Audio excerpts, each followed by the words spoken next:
My bad, bro. My phone died. No, that was no worries, fam. Okay, so I just started the live. Okay, bless. but Oh, but yeah, uh, we just waiting for people to come in now. I bet. Oh, yeah, I was like, yo, what's going on with the fucking thing? And then it worked. I was like, okay, good. Yeah, my phone died like a motherfucker. I've been trying to get this motherfucker to turn on, and then I think it's my my cube. So these like the cube parts, I Yeah, had to switch it out for this other one because it wasn't even charging my phone. Like it was saying it was charging, bro, but that it was the wasn't same thing. charging at all. Same thing was happening to me earlier. Damn. And it was an iPhone block too, so that's why I was kind of confused, like why it wasn't working. Because like usually iPhone blocks like charge fast than a motherfucker, but Yeah, it definitely. didn't. Yeah. All right, so we got one person in here as of right now, Okay, okay. but so we gonna continue with the show like it's a million motherfuckers in here because they gonna just keep adding in, but it really don't even matter how many motherfuckers is in here at the time because Mm.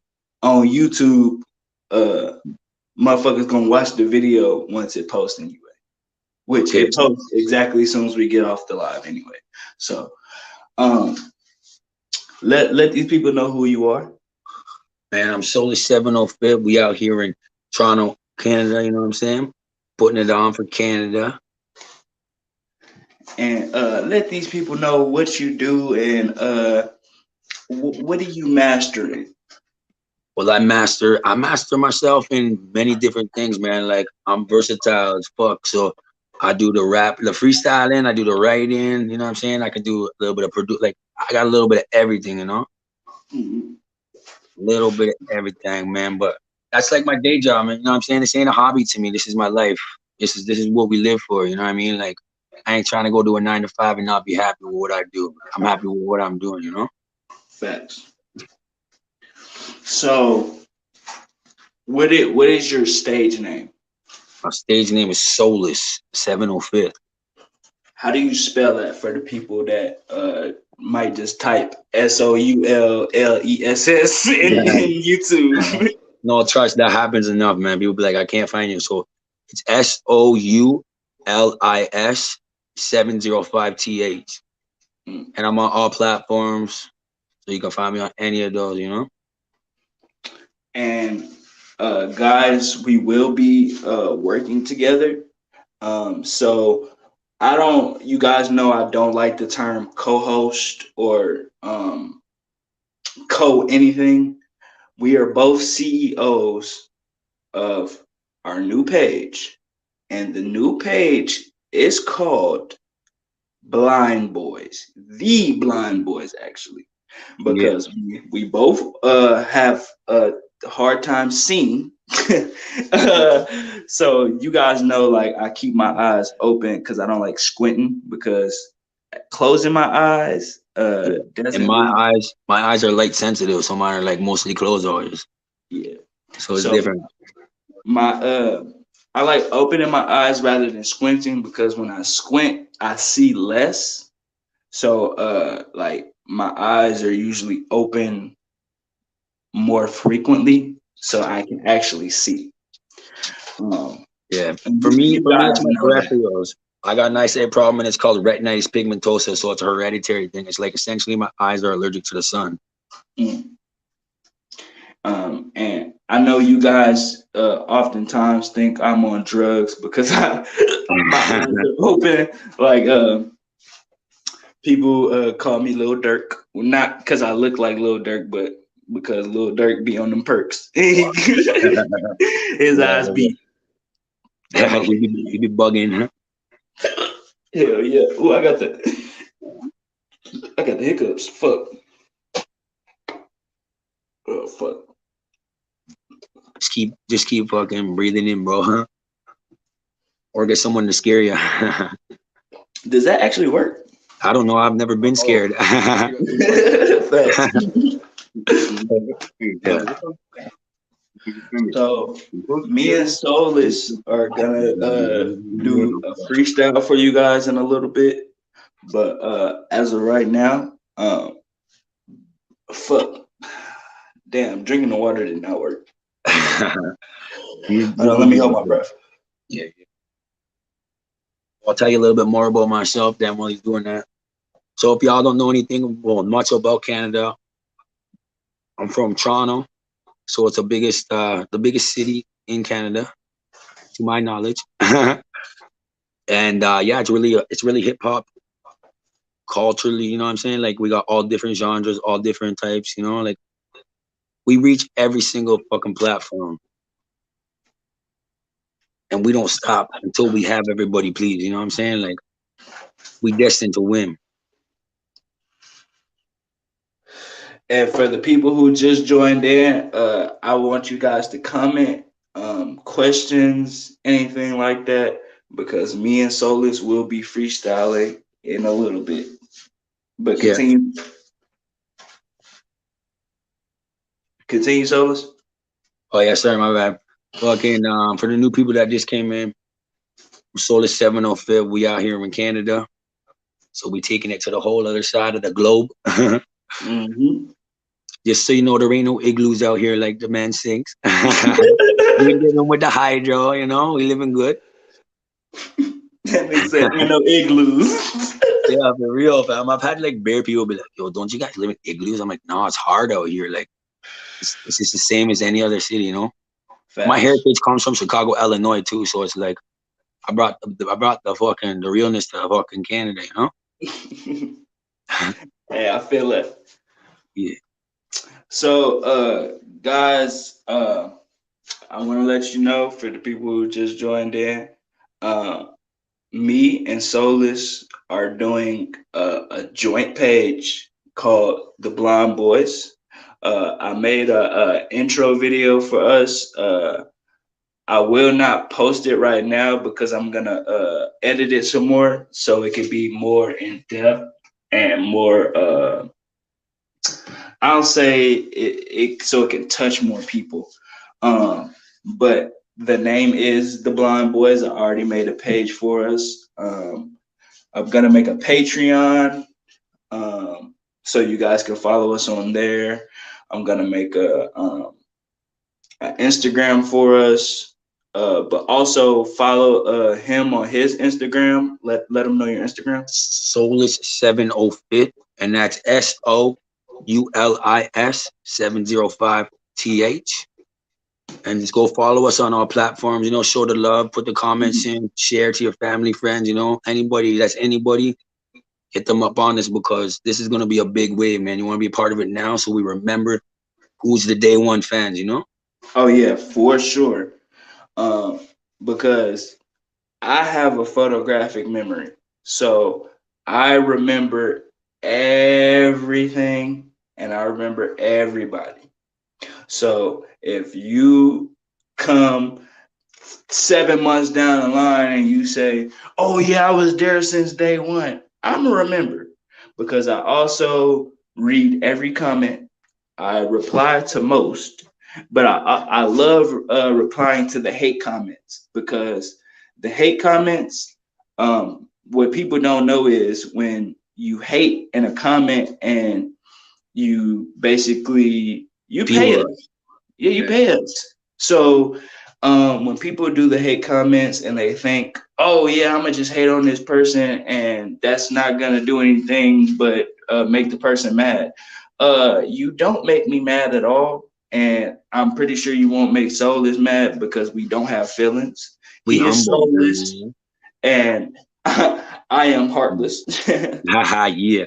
So I will sit there and argue with the people with the hate comments because this is the one thing that I like doing. I like arguing with the people who make hate comments because then they tend to keep commenting hateful shit. And guess what? We have a whole conversation and the people end up commenting 20 times on a video because like we're going back and forth. Yeah, they hate us, but they still find time to watch us, you know? Exactly. And when you comment that 20 times because we're arguing back and forth and you alone uh make 20 comments, that 20 comments pays us. It Oh, pays us. So for that's why real. I love going back and forth So because hate all guess you what? want. Yeah. It pays. It pays to go back and forth. And it pays for you to hate. So I Yeah. love it. And also what people don't know is even if you dislike the video, that still pays us because it's engagement. So a like and a dislike pays the same. Yeah. And that's what people don't understand. It At, pays the exact same. at the end of the day, they just hate us because they ain't us, you know? Indeed. Yeah. And they hate because I can do this and my shit won't break because my shit is real. So you can continue hating. I'm gonna continue shining. And For real. also Soulless is gonna continue shining. For real. We can't stop, won't stop till we reach the top. You know what I'm saying? And then we're gonna keep on Indeed. fucking going. So I'm gonna I'm gonna let you guys know that I had well, I'm not even gonna say I had a business partner. I almost had a business partner, the name of Ignal. And we were just on the Melly Monaco show. This is the after party for the Pineapple Show. Um, and usually it's a lot of you guys in here, but I started a little bit late, so you guys probably didn't think I was gonna go live.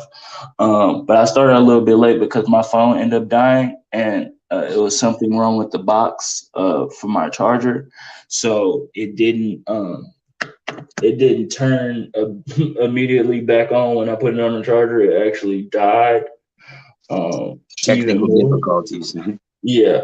So I had some technical difficulties with that, and then before that, I was on a phone call with Ignal, um, and basically he threw his little temper tantrum because uh, I was hurt, and basically I hit my head on the toilet.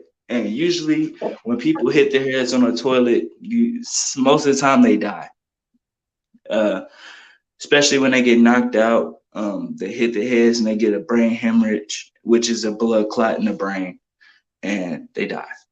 But as you guys can see, I have most of my ears black. Well, not most of it. I guess at the top part, it's black, and as of right now, it's a scab. Um, but okay, we have a comment. It says, "Your hot boy, what's up? Been in here, yo, just rolling this gas." I appreciate you, Treehouse 22. Hey, matter of fact, Treehouse, are you the same Treehouse that's in Dallas or in Texas? Because I think I actually know you. Yeah, let's get everybody put in who they are and where they're from in the comments. Let's get some Yeah. interaction. Tell us what kind of content you want to see, you know? Yes. Uh, Be more. You say from Be more. Oh, so you're not the treehouse that's in Texas that I know. But I appreciate you letting me know that because now I know a treehouse in Texas and in Baltimore. For real. So I appreciate you. Uh, but back to what I was saying, I almost had a business partner, the name of Ignal. And if you were on the Pineapple Show, you will see we had a talk, but he threw a little temper tantrum and he exited because I didn't allow him to talk over me, which he likes to do. And that is one thing that is a pet peeve of mine. Now, if you talk over me and it's an accident, fine. But Ignal likes doing that. He likes talking over me, and he feels like what he has to say is always more important than what I have to say, no matter him not even knowing what I have to say. And that is a big pet peeve for me. So me and Soulis, we both we're both talkative. So it's been some times tonight where Soulis has kind of cut me off, but he hasn't done it on purpose. And that's one thing I can always respect, because if it's not intentional, then I would never feel like, oh well, he's trying to do that and he feels like what he has to say is more important than what I have to say. I would never feel like that. Me and Soulis are on one accord, and I appreciate him so much. We a family. We're a family.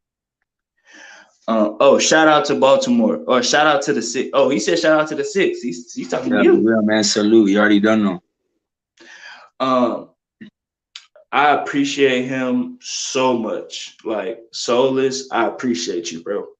For I real, bro. really You too, fam. It's all love and respect, bro. All love for and sure. respect. Um, so, uh, but Igno, he's not like Soulless. He has no no room to learn, and it's not even room to learn. He has no room to listen. So, Igno is 28 years of age, and the fact that he doesn't listen, but he says, "Hey, uh, yeah, like what you know a lot, and basically, I need to learn what you know, and I need your advice." So it's multiple things he needed advice on. He needed advice on how to talk to Melly and how to get Melly, which is my baby. You feel me? That's the Melly Monaco, which you guys know, of course. Um, he notices that basically Melly likes me. Well, not only he notices, the whole show notices that Melly likes me. I know that Melly likes me. Melly knows that she likes me. She even admitted it in a live that, of course, I clipped it and posted it on my YouTube, guys. You guys can go watch that on my YouTube. But um, he needed advice on how to talk to her and how to get her. But if you guys know Ignu, you know he's socially awkward, and he doesn't know how to communicate with females. Well, not even just females. He doesn't know how to communicate with Melly. But he's a 28-year-old male. And he needs my advice from a 25-year-old. He's a 28-year-old needing advice on how to talk to females from a 25-year-old. Which the age thing is not really that huge, but again, it's still a problem. Um, he sent her 200 text messages, and I'm not exaggerating. He literally sent her 200 text messages. That's a clean ass Dior hat. Yep. And I fuck with the Dior jacket too that you got I that you got had. the belt too, fam. You know what I'm saying? Stay drippy. Oh shit. Oh yeah, you glazing on these niggas. Yeah, fam. For real. He said, yeah, fam. Wait till you see my next fit, fam. Oh yeah, we gonna put that shit on. I'm telling you. So he Igno he sent her 200 text messages, and uh he sent it to me like a screen recording. He sent it to me, and literally she didn't respond to not one of the messages. Literally none.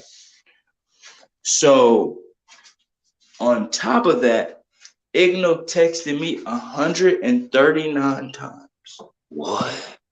Yes, Yo, all text messages, 139 times. And these not just one word text messages, some of them are paragraphs. that's like borderline stalker, yeah. He is. He literally is. Like, Who's so that lurking in the shadows? Igno. Yeah, but that's heavy. So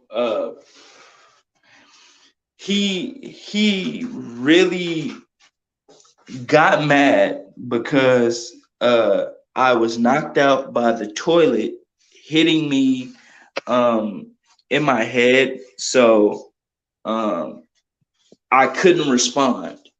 And he took that as basically, um, I don't know what he took it as, but he went to Melly and started talking shit behind my back. And I have no problem with that because, again, I have no feelings towards shit like that. Oh, yo, love from Australia, Max Dana or Max Dona, love. Um, you give him love too, Solus. Yeah, yeah. Much love and respect, man.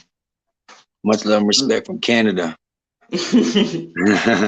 So, um, and yes, I will be putting a restraining order. No, I'm playing. I ain't gonna do no restraining orders. I'm a grown ass man. I know my arms work. I know how to fight, and these guns work, and I know how to shoot. So, he he was so in his feelings about not getting a response that he felt like I was reading his text messages and I just didn't respond. But when I did respond, I responded to all of his messages when I was able to get to my phone, when I wasn't knocked the fuck out by a fucking porcelain toilet. But again, Igno is Igno, and he felt like what he has to say is gold, and everything that comes out of my mouth is shit. So he continued to cut me off. He continued to, hey, no. And then when I went from being respectful, which he never saw the side of me being disrespectful until tonight. So I've never talked to him uh, any other kind of way other than being nice until tonight. Tonight, he got the side of me that he didn't want to see because not only did he disrespect me, he continuously disrespected me. And then when I tried to tell him that what was disrespectful to me, he said la like a little That's kid. childish shit. Exactly. But he keeps talking about that, oh, he wants to talk business like grown men. And Mm. then once I talk business like a grown man, he la. And I will not go for it. I will not stand for it. I'm a man of principle. I do not go for disrespect. I do not go for fake or fraud or anything like that. If I fuck with you, I fuck with you for real. It's never fake. Real. But Igno chose to be fake, and I ceased to be business partners with him after I learned he went and talked shit behind my back, even though I told him I was knocked out by a toilet.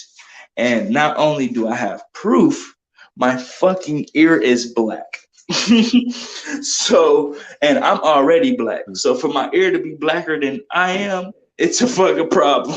Bro, that man's ignorant. You know what I'm saying? But we can get that man's his own, like, put that shit in the dictionary. Be like, yo, if the man's is moving like this, he's ignorant, you know? And Bro ladies, you said, hear what he's saying? Like, this guy is super stalker style. So if he tries to message you fucking 200 times, switch your number. bro said ignorant. Hey, Soulless. Somebody said LOL Soulless, bro. That Hey, you did was it funny, funny. bro. Yeah, That was funny as fuck. I ain't even gonna lie. So after I finish talking about Igno will not be brought up again ever. But for you guys all out there, I just need to let you know, watch who you do business with, because it will be narcissistic people, it will be people who take advantage, it will be people who need you, and You don't need them, but you extend a helping hand, and there will be people who take advantage. Yeah, you gotta wean the snakes from the grass for real. Oh shit, the hiccups are back. Oh Oh shit. shit. So, so yeah, this guy ignorant. He's gonna be out of the life long, fucking gone, lost and forgotten. You know. And this is just an Exactly. example of how people can take advantage and just think that other people don't have a say in their lives. You know what I mean? People have that choice in their life to be and do whatever the fuck they want. You know, and they don't. If you're not willing to learn from somebody, people can learn something new every day, man. You can't teach an old dog new tricks. You know what I'm saying? So for that man to just be so close minded and think that he's the one to fuck, you know what I'm saying? Like he's not gonna make it nowhere in life. He's gonna be fucking watching us do our thing, and he's gonna be wishing that he showed you the respect and you know what I'm saying? Gave you the time of day to fucking say what you had to say because he's fucking moving. He's moving bad, bro. Yeah. Fuck, and I just threw up. I think I need to throw up again. Oh shit. Yeah, I drunk too much water. Oh shit. But the man just holding that down for all the people that just got in here. I'm Soulless 705th. I'm out here in Toronto, Canada, holding it down, putting it down for the Canadian side, you know. We Mm-hmm. worldwide in here. So everybody that's joined in right now, tell us where you're from, what you do. You know what I mean? Let us know. Cause you're the people, you know, you the first people that's coming on. We're gonna remember you when we doing numbers. So remember this Treehouse 2022, Max Dona, uh, and the other people that didn't comment where they're from. But Treehouse and Max Dona. Max Dona said love from Australia, and Treehouse is from Baltimore. You know, That I got a buddy that lives out in Baltimore, genuine. He's a gospel rapper, but he's doing numbers. He's doing numbers. So shout out to Baltimore, you know. Salute. but um Igno is done for. Um he lost his opportunity. He will never get that opportunity back ever again. He actually told me, "Oh, well, if you keep talking to me like this, I don't want to do business." Well, exactly my point. I don't want to do business either if you continue talking to me like this. And then uh once I got disrespectful with him, he told me, "See, this what I mean." But I've never been disrespectful with him. I've never been disrespectful towards him until tonight. I always gave him the respect of a black young man. But again, he said, "See, this is what I'm talking about." But he said that so he can manipulate me and get his way, like always, like he always wants to do. But he never gets his way with anybody. Not with me, because with me he almost got his way. But I'm talking about with females, with anybody in his life, anything. Because I also let him know that, hey, I know that you're lacking in life in certain areas, which I'm not gonna tell you guys the areas, but I let him know the areas, and he said that's somewhat true. I said that's not somewhat true, because I told him that's all the way true, because not only can I see it, not only can Melly see it, but everybody in Melly's live, which is usually about 30,000 people, they all see it. And that's 30,000 people minimum. They all see it.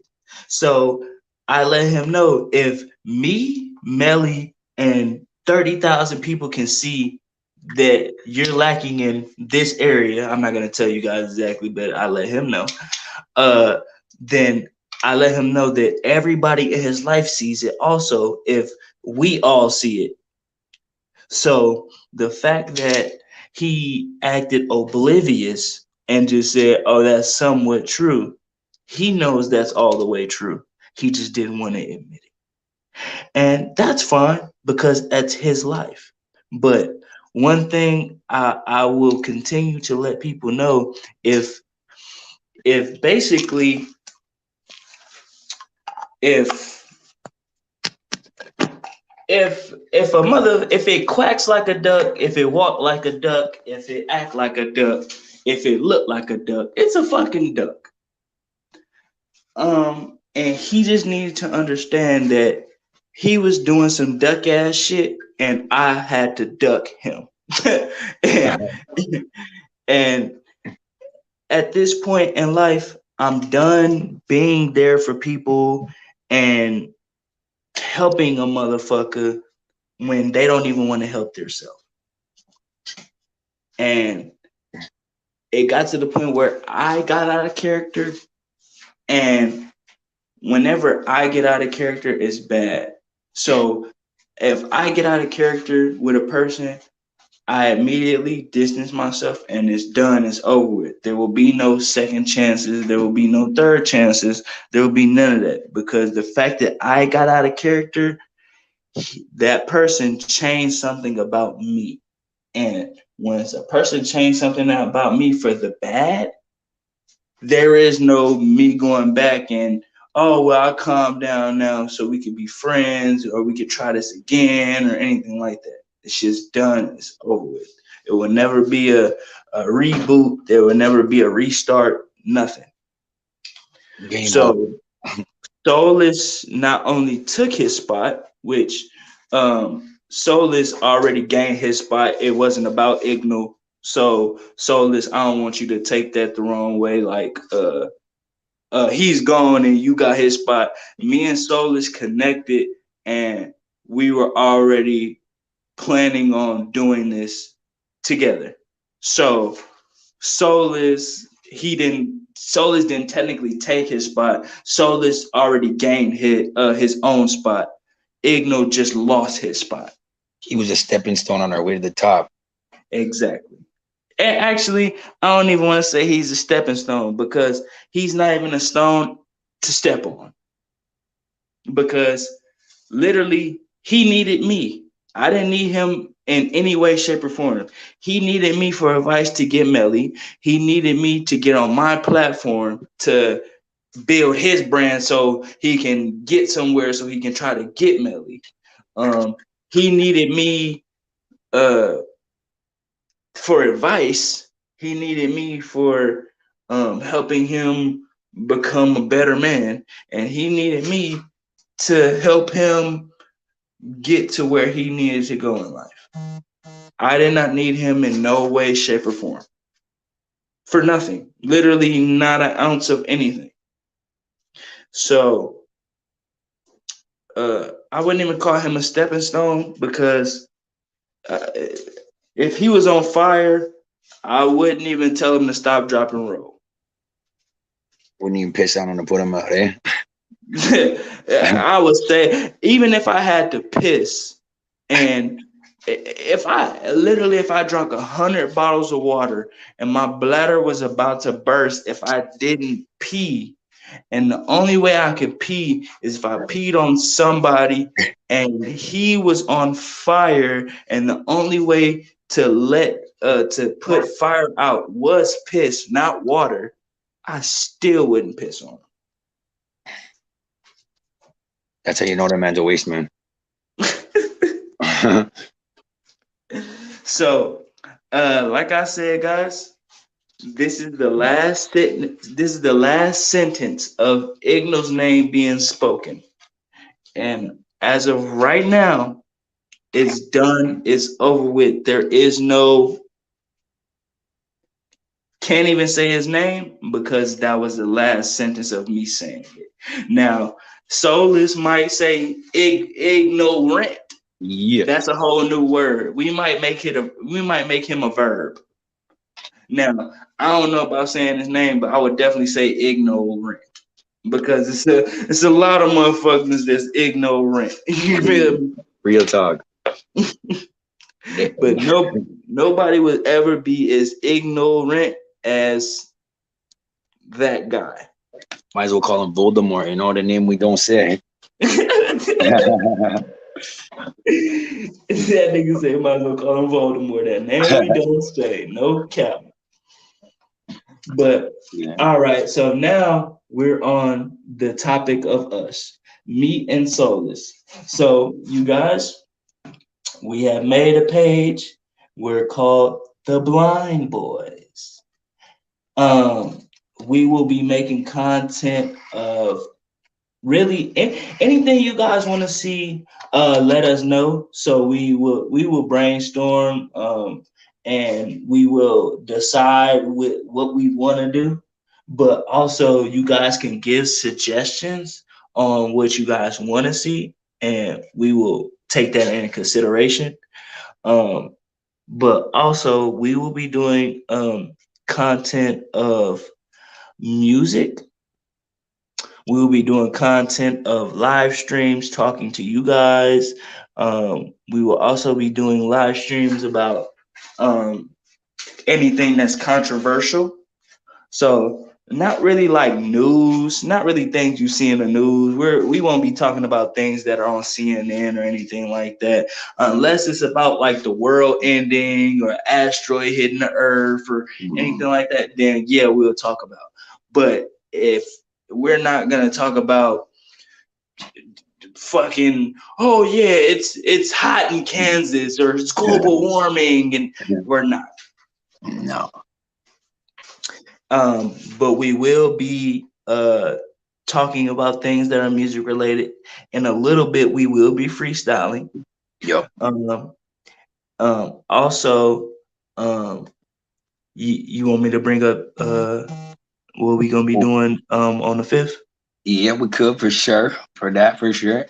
So, Also, okay, go ahead. Go ahead. also we'll be talking about the struggles with being in the industry and Mm-hmm. how hard it is to actually make it as an artist. You know, it's like all the things that get in the way, all the distractions, you know what I mean? Like every little thing that could possibly go wrong goes wrong, you know? Mm-hmm. So that's what we're gonna cover all those aspects, all the questions you guys got to our best of our ability. Facts. But we got some news that we've been Kind talking of about. withholding. Yeah. Yep. So I'll let you tell them. Okay. Um.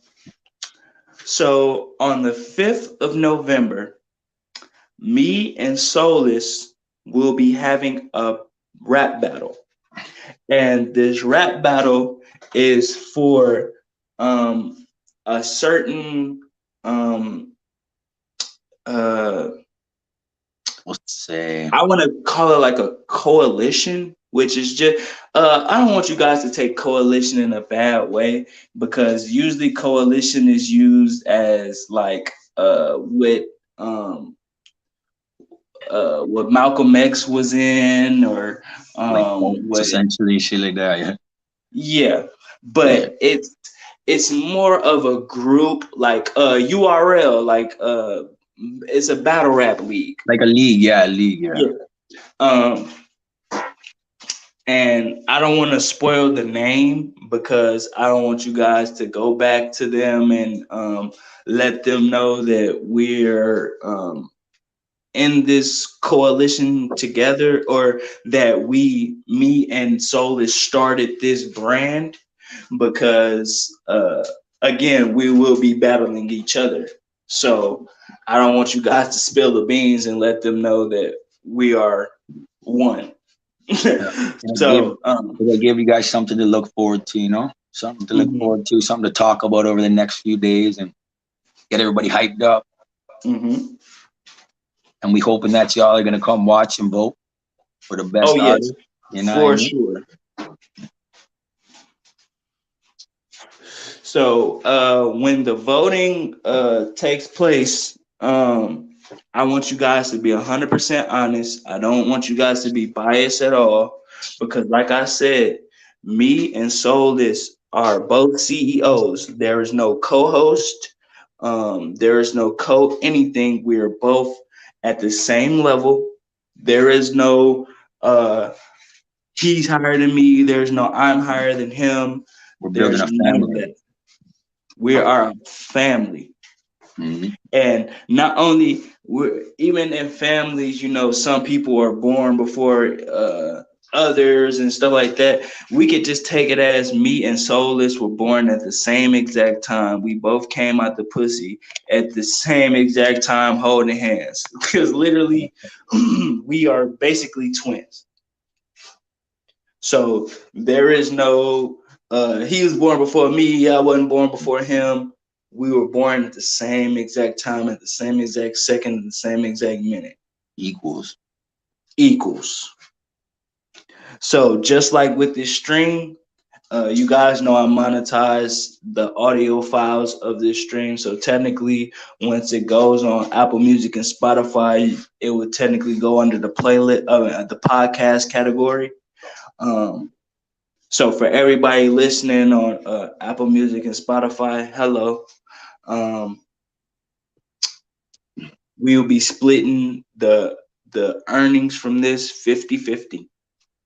Um, I also will be giving Soulless my password and my email password. So not only will he know exactly how much the earnings is, he will also know that the earnings will be split 50-50, so he knows exactly how much he's getting. But not only that, he knows that I'm not withholding anything from him. I'm not being stingy with the money, or I'm not being stingy with the following. I'm being 100% uh, being 100. I'm being 100% 100 basically. And I want you guys to see that throne that Solus is sitting on, because if I find out the website that he got, or that basically that's from, I will be getting one, so we will be twins. But look at that. That is literally top of the line craftsmanship. That's hand carved. That's hand carved. Yeah, man. It's hand carved out of real bones or the souls we be taking, you know? No, but for real though, this is very nice. It's heavy too, you know what I'm saying? You can't knock this over. It's like it's solid, you know? And it ain't cheap too. It's not like it was bought at fucking Walmart or Builder Bear or so, you know what I'm saying? This is the realest shit ever, and the king sit at the throne, you know? So you're gonna have yours fucking before you know it. And we gonna be, you know what I'm saying? This is what we're doing, bro. Hey, Growing. look the comment that popped up on the screen. Okay. Ah, shit. He said that name Dahmer is coming for you, hot boy. Instead of Jeffrey Dahmer, they called him ignorant Dahmer. Yo, the man's will be fucking. You'll be peeking in your window, dog. You'll be like, "Yo, answer your text." And I see texting. You see my text, hot boy. Yeah, yeah. Real shit. What's what's happening, hot boy? What's up, Quinn Foster? Hello, Leon Dreamcast too. Thank you for saying that comment. I fuck with you, and also Quinn Foster. I fuck with you too. You guys will be remembered as people who fucked with us when this whole thing started. Day So ones. yes, exactly. Day one. So the blonde boys see your comment. We gotta sprint up and get close, but still, we Right. see. We gotta get close, but we see it. Um, I've been tapped in since like 2019, bro. I appreciate you. Um, I think that's when I caught the murder charge, well, the two murder charges.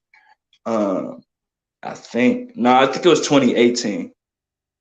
Um, It might have been 2019. I don't know. I would have to look at the indictments, but yeah. I also showed you guys the indictments on here. I think it was not my last stream. It was the stream before last. So I showed it to you guys, and I read it.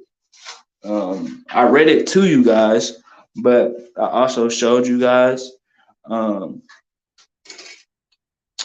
I I want you guys to know that I changed my life for the better, and I'm not worried about being a gangster or anything like that because I mean, shit. Most people want to act hard and all that shit, but once you get to that point where you did everything, you've seen everything in life, you want to change your life for the good. So, um, I'm at that point in my life, especially after getting signed to Universal. Um, I never want to be well. I don't want to be in the streets anymore. But then also on top of that, um, I did I did at the time have friends that literally weren't my friends. They were, but um, they they let me jeopardize. Um, well, they gave me a chance to jeopardize what I had by helping them. And what I mean by helping them is um, I hit a lick, which I basically I robbed somebody for them because they were my brother, and on that robbery they pussied out while I went in, and they didn't even they didn't do shit. They ran, and I was fighting with two people over a gun. So I had my gun. I went in, and one of the guys, grabbed the gun while my finger was on the trigger. It was already cocked, and I was pulling it back. He was pulling it forward, and then the other person grabbed a knife and almost stabbed me until I pulled the gun back and got it in my full possession. And I had the option to either shoot or disarm the person with the knife and continue the robbery. But what I did was I fought the person with the knife and disarmed him, and I left because not only did the people who were my friends, they ran out. They didn't even run. They didn't even come in with me, which was the point. They they were so fucking scared that they never fucking came in. And then once I got out the door, they were already halfway down the hallway running. Bro, you best believe they're the types to drop statements, bro. Yeah, because they did already. The thing that people don't understand too, bro, is when they snitch, there's a thing called a statement. Just Mm-hmm. to show y'all didn't notice, there's a thing called a statement, and we get that. You know what I'm saying? We get to see everything that you said. So if you're sitting there saying, Mm-hmm. "Oh, don't tell him," we know. We get video statement. You, no matter what, you snitch. We know. You know what I'm saying? And then you just can't hide, whether you in jail or out, because we got the real ones around. You know? Right.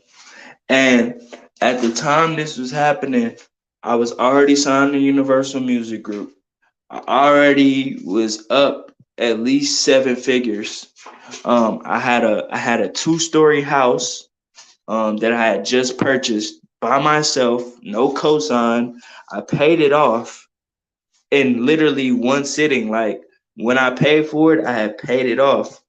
Um, he said facts. That's a witness statement, and he said paperwork don't lie. Um, Soulless. What's that? That's What what is that, somebody bullet? said. Somebody said facts. That's a witness statement, and he said also paperwork don't lie. For real, man. Snitches get stitches.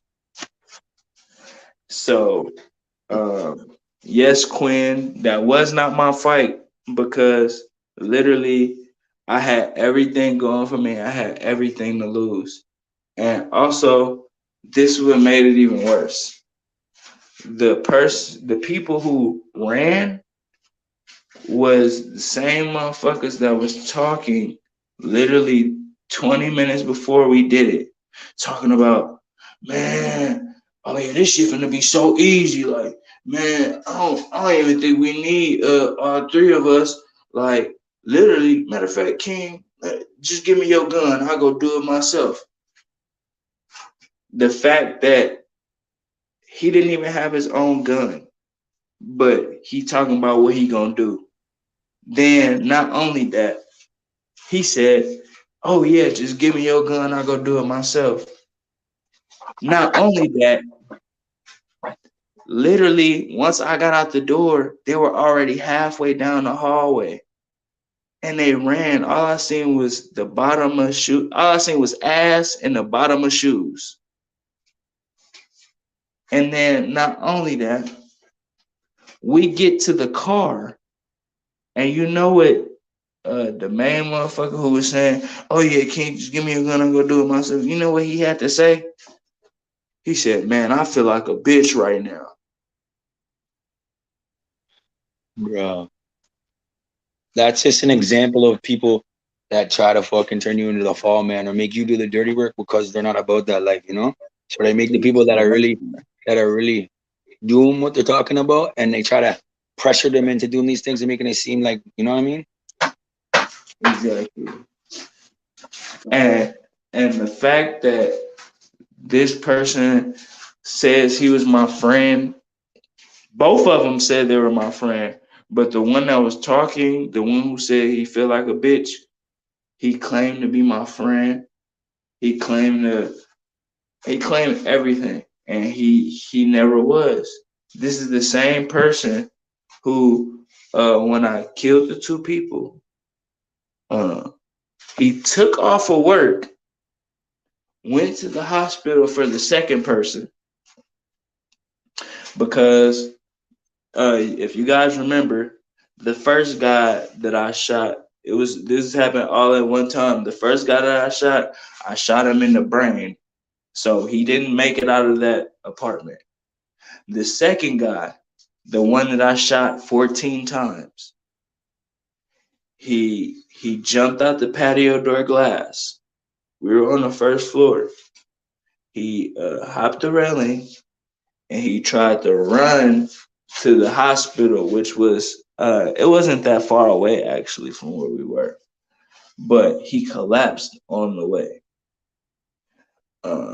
Somebody found him outside or something, and they tried to resuscitate him. I don't think they were able to in the truck, but once they got to the hospital, they were able to at least get him not stable because he died um, fairly quickly. Uh, but he technically didn't make it to the hospital because he collapsed on the way running to the hospital. Um, that friend took off of work when he wasn't even there when the situation happened. He took off of work, went to the hospital, and mind you, the people who tried to do this to me that I had to kill, um, they were they were trying to kill me. So uh, I didn't just do it for no reason. Uh, they were trying to kill me, and I ended up killing them. Uh, It's a killer kill you know what I'm saying? It's a killer get killed world, you know? exactly, and also when the shit happened, I was also there with my girlfriend, and at the time, I literally had the baddest girlfriend ever. and they knew it too because they always bring it up. Um, I was protecting my life, and I was also protecting hers. So it wasn't just me. I can see you done grown a lot, bro. This is a new man. I'm listening to the fact that you hold yourself accountable as a W. I appreciate you. And I always hold, well, I haven't always held myself accountable, but uh, I have learned to hold myself accountable because uh, literally I wouldn't be able to live with myself if I haven't. So um, I've learned to hold myself accountable. Um, but that same guy who was my friend, and the same guy who did he ran talking about he said he feel like a bitch. He went to the hospital, and for the guy that I shot the 14 times that didn't die in the apartment, he he told the police my Instagram name. He told the police my name. He gave the police everything except for my motherfucking number. And literally, oh, of course, Ignal just texted me too. Um, fuck, and I'm mad I even just said his name. Fucking Voldemort. Right. Um, but he went to the hospital and he told the police my name. He gave them everything except for my number. He showed them my Twitter. He showed them pictures of me. He literally did everything. But not knowing that, damn, they tried to kill me. But it's fuck me though. But he swear he was my friend. So after this happened, I left. I left the apartment. But before I left, I was in an apartment alone because my girlfriend at the time, she ran out in the middle of me shooting him. So after I already shot the first guy, and I was shooting the second guy, probably like probably like 3 bullets in, 4 bullets into the second guy. She ran out and she was like, "What the fuck?" And I told her just go, and she ran right past me, and I continued shooting. Um, After when I was in the apartment alone, I heard a and I thought, damn, I'm gonna get in a whole nother shootout because it was broad daylight. It was 2 o'clock in the afternoon. I checked my gun and I only had 3 bullets left. I slid down the wall. I got all the way on the floor, literally all the way on the floor. And I did one of these.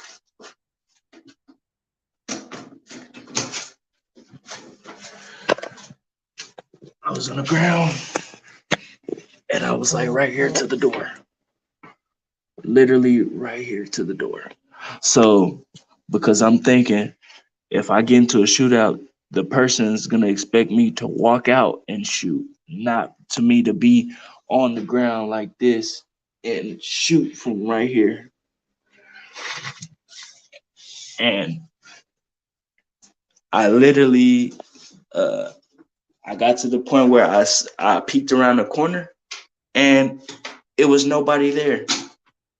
It was literally the glass falling from the guy jumping out the patio door glass. Once I noticed it wasn't nobody and it was glass falling, I ran up out of there. I got in my car and I left. And my girlfriend, she was circling around in the Roses Cafe parking lot. Roses Cafe is a Mexican styled restaurant that was right next to the apartments it happened at. And you guys can look it up. The apartments are called Havana Point, and it's Havana Point by Ironwood Crossings on Western Center Boulevard. It's happened in Fort Worth, Texas. Um, and my name is King Killebrew, and you can look up the shooting when it's happening and everything. Um, it's on Google because it's a public document, but it also got so popular that I was on CNN. So you can look it up on any publication and it will show up. For sure, I could tell it hurts too. The pain in the double cross is unrivaled. Yeah, because like the two people I had to kill, they were my friends also. Um, but they got envious because at the time I was selling drugs, but it was just weed. But the the executive producer of Law and Order, Dick Wolf. I know you guys probably watched Law and Order before, and uh, in the beginning of the show and at the end, um, it would say executive producer Dick Wolf. Like literally, it's the last one that in the beginning when they showing who's in the show. Like basic, I guess it would be the credits, but it's at the beginning. The last name that pops up is Dick Wolf because he's the executive producer, uh, meaning he's like the head honcho. Um, and I know you guys have seen it and seen the name Dick Wolf and literally either chuckled or was like, "Who the fuck is named Dick Wolf?" Um, his daughter uh, fucked with my music ever since I was just rapping, like way before the remixes and everything. Um, so she lives in California. So at the time we didn't fuck. We fucked. Like we fucked now, but at the time we didn't fuck at all. Like, but she wanted me so bad. So she offered to send me pounds of marijuana, of the highest grade of marijuana, for $750 a pound, which that's that's literally so cheap, but it was literally the highest grade of marijuana. Of course, we seen Law and Order. I know what you mean, bro. At the end, it's the studio shot that read his name. Yes. Uh, so she was sending me pounds of marijuana of the highest grade for $750 a pound for each one. So what I would do is, well, what I did one day, because I didn't usually do this. Usually I just sell my shit on my own and make my own money. But I always been the type to feed my homies. You feel me? I never let my homies starve, and I'm up. Like I never get to the point where I'm up 100 million, and my homies ain't got a job for me, or not even just like a job for me. Like I don't like motherfuckers feeling like they lesser than me or anything like that. So like everybody got the same amount of money as me. There is no uh if I'm a rapper, my homeboy ain't gonna be my assistant. No. If I'm a rapper, Motherfuckers gonna think my homeboy a rapper too, because I'm putting that money in his pocket to where he he literally at the same level as me. Like we are technically twins because we on the same shit. We got the same amount. There's no difference between me and my homeboy. So literally this day, I broke down a whole pound and you solid to keep it short. Pretty much, literally the solidest person. So pretty much, I broke down a pound and I gave everybody 2 zips each because everybody who was in that apartment. And the funny part about it was I was paying for that apartment on my own. It was a 3 bedroom apartment, but guess how many people were staying there? 12. 12 people in a 3 bedroom apartment, and I was paying the rent every single month.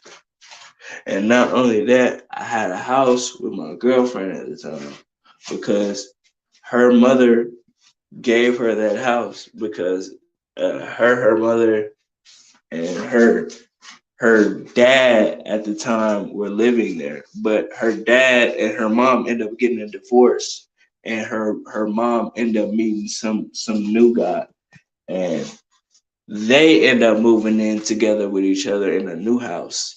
So her mom gave her the house that she basically grew up in. So me and my girl at the time were living in that house, but also um, I was paying for that apartment, and then I also had an apartment that nobody knew about, not even my girlfriend at the time. Um, Folks still wasn't satisfied exactly, so I gave everybody 2 zips of the dumb gas. I didn't ask for a dime. Literally, when I was breaking it down and giving everybody the 2 zips, I didn't even say a word. I didn't ask for anything. I didn't say, "Hey, I'm gonna give you this in a couple of days. Give me $100." I didn't even say, "In a couple of days, give me a penny." No, literally, uh, I I didn't say anything. I just gave everybody their shit, and I left. I left to go sell my pounds. So I probably leave for a good 45 minutes. I sold my 10 pounds that I had for me and 10 minutes less than an hour. Really like 45 minutes, but we can say 10 minutes less than an hour. So 50 minutes.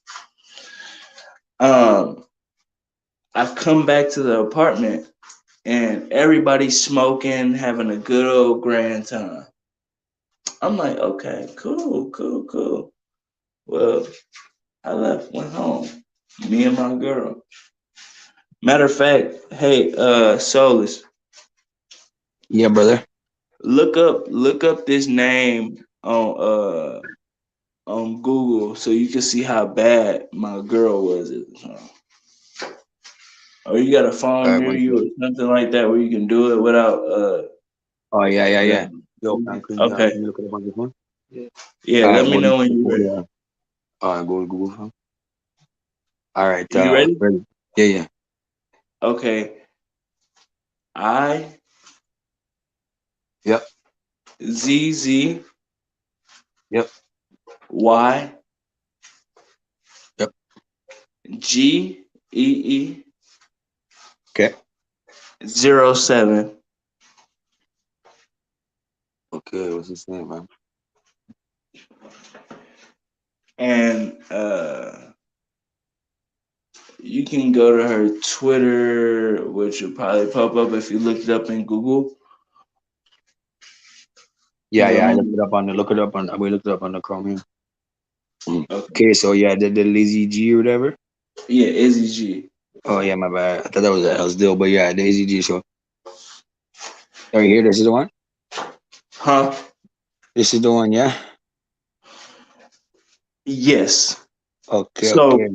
So click that or go to her pictures and show these guys how bad she is. Literally, that's like she's perfect. And that's her with makeup. And that's not even like a lot of makeup. Like that's just foundation.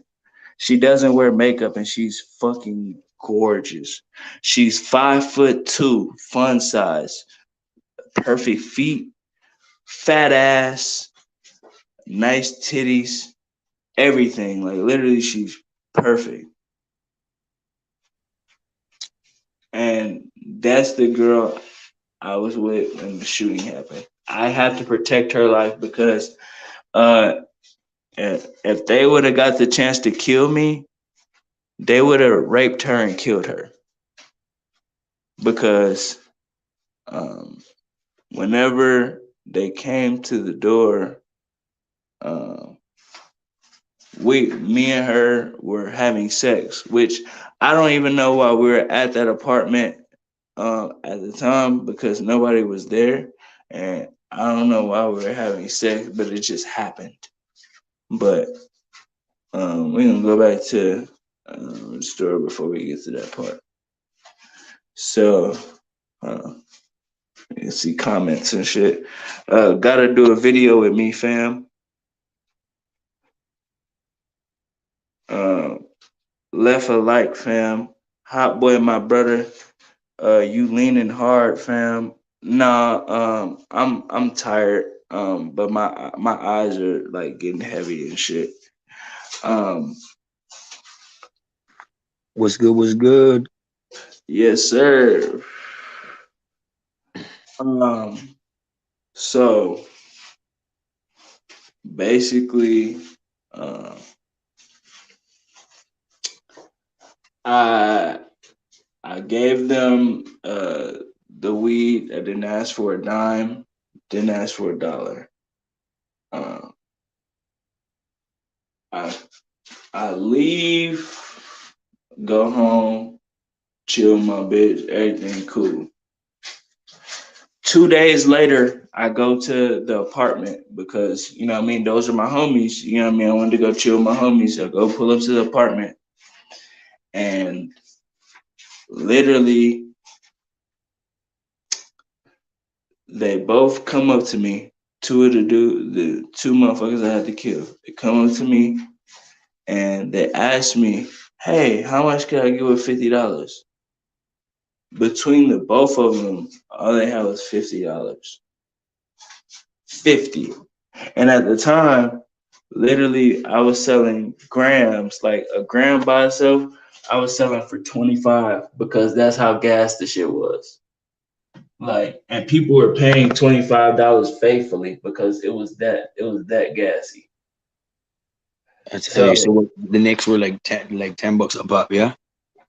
yeah, like now they're like it's $10 a gram now, but at the time I was selling for $25 a gram, and they were paying faithfully.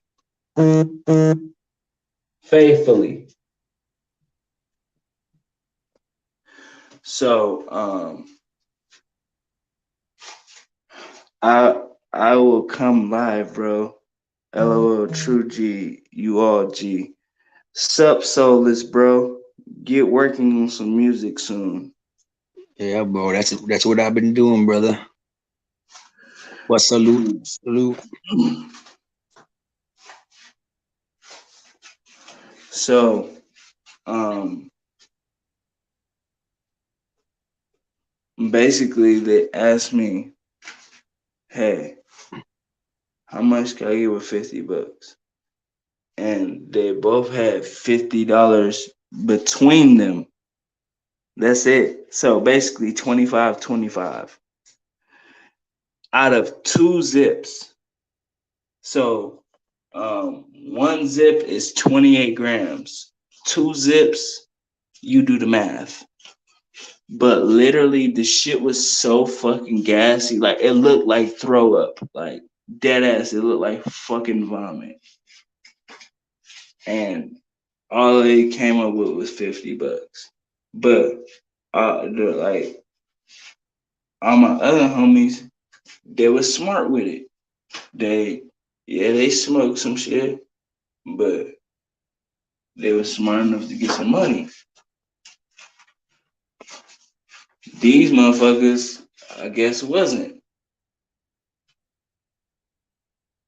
Had $25. Came to me with $25 and asked me what could I get with that.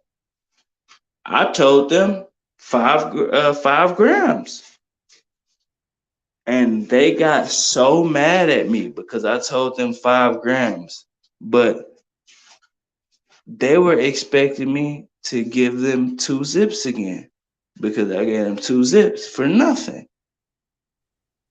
But That's greedy.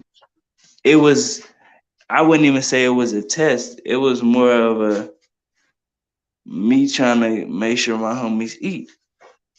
And obviously they they were starving themselves just because they rather smoke. Mm.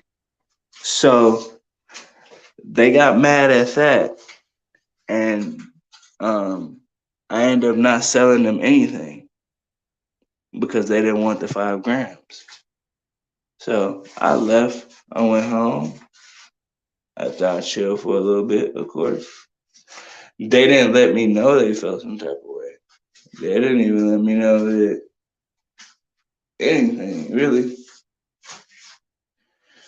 But then, let's say, not even the next day, not the next day, not the next day. Um, I'll say 4 days after that, I end up randomly going to that apartment with my girlfriend. I think we were in the area and we just stopped by. Nobody was there. So me and my girl went in, um, and we end up fucking out of nowhere. So we fucking, and a knock goes at the front door.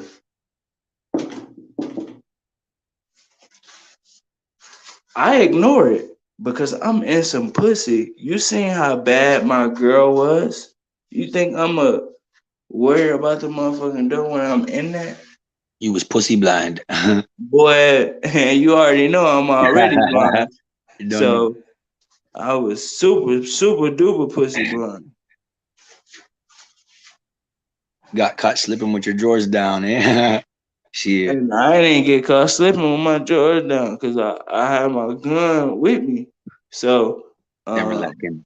my gun was on the floor because it was on my side, but I was hitting her so hard, it just kept falling. So um, it got to the point where they had to knock 8 times. So on the fifth time, she like, uh, you gonna answer that? And I told her, hell no. I keep clapping. Mock up, mock up, mock up, mock up, mock up. They knocked again. I ignored it. They knocked again. I ignored it. Then they knocked one more time. She got so irritated. She was like, "Baby, just answer the door so they can leave us alone." She didn't know who it was. I didn't even know who it was. So I'm like, "All right." I exit the vagina and I put my gun on the floor because it was falling on the bed, but I put my gun on the floor. What the fuck them folks do with the weed? They smoked it. That's 1,500. That was way more than 1,500. Um, because at the time, um, I was selling $25 a gram, and people were paying it faithfully. Uh, Even when you smoke one zip, that's a whole band. It was way more than that, bro. It was at least 48. It was at least 4,800 for each because it was that gassy.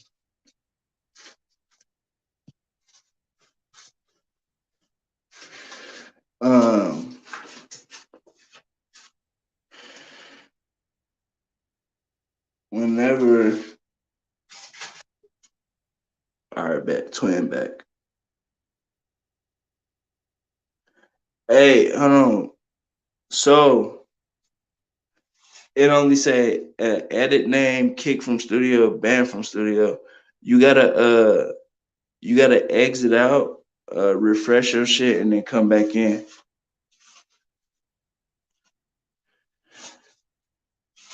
How do you train, bro? You seem tactical as fuck. Well, I just been through so much stuff in my life that I just learned how to move tap.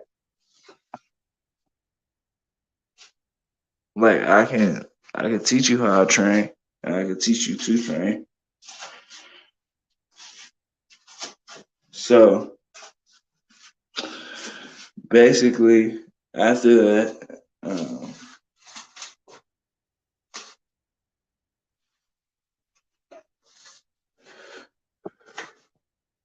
so basically after that, I go to the front door. I see who it is because they live there. I opened the door. As soon as I opened the door, they kicked it. Whenever they kicked the door hit my nose. My nose didn't split open at that point, but it did have a gash in it. So it had a little line right here. If you guys see, I got a line going down my nose already because my nose was split open. This was on this side, this was on this side, and I was breathing out of a hole in my nostril up here. So, but that's at the end. That wasn't from the door. Whenever the door hit, it just split like a little bit. So, whenever they kicked the door and it hit me in the face, I instantly start fighting because, well, one, they both were 6'5". I'm not a short guy. I'm 6'1". So, I mean, I'm not a short guy. So, I wasn't scared of fighting. You feel me? Um, and for you guys who don't believe I'm 6'1",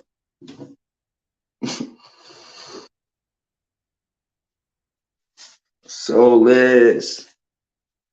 What the fuck? Turn on your camera. See if that works. Cause it keeps saying the same thing.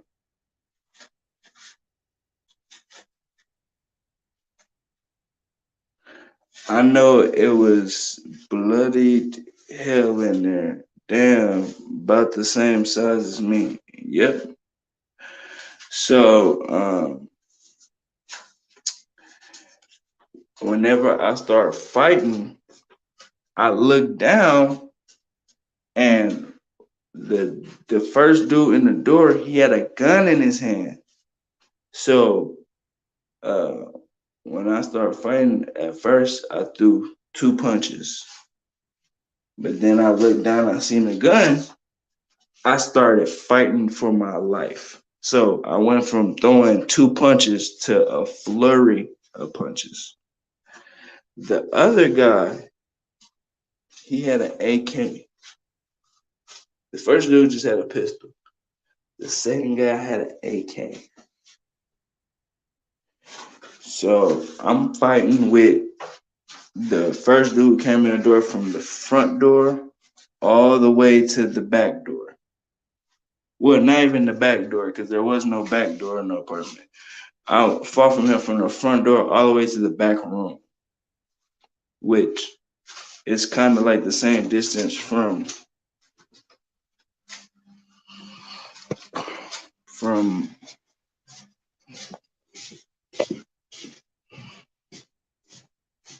all the way from here all the way to that back room right there.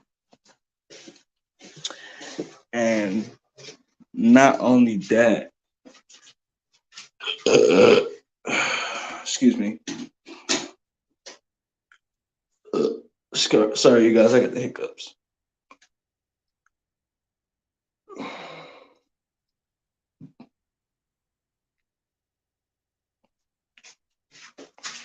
Damn. So, all the way to the back door. Again, I keep saying back door, back room. So the guy with the AK,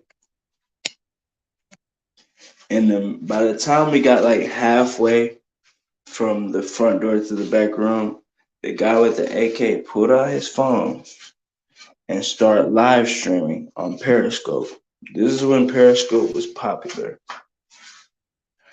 Um, Hold on, let me send Soulis the link again, you guys. Do not do not exit. Uh, do not leave. I want to continue telling you guys the story.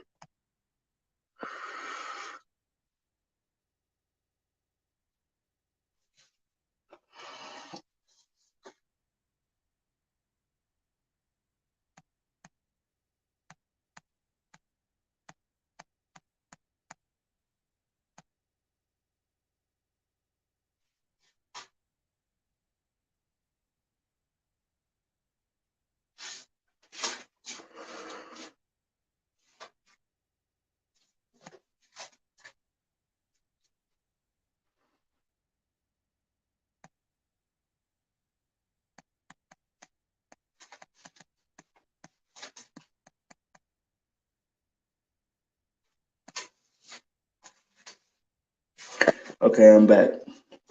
I'm locked in, bro. I'm waiting for this direct deposit to hit so I can shop with my amigo. I hope I'm your amigo. I hope I'm an amigo so you can shop with me. uh, I don't sell drugs though. I don't do anything illegal anymore. I was talking about a feature or a video because I do editing. I do CGI. I do special effects and all that.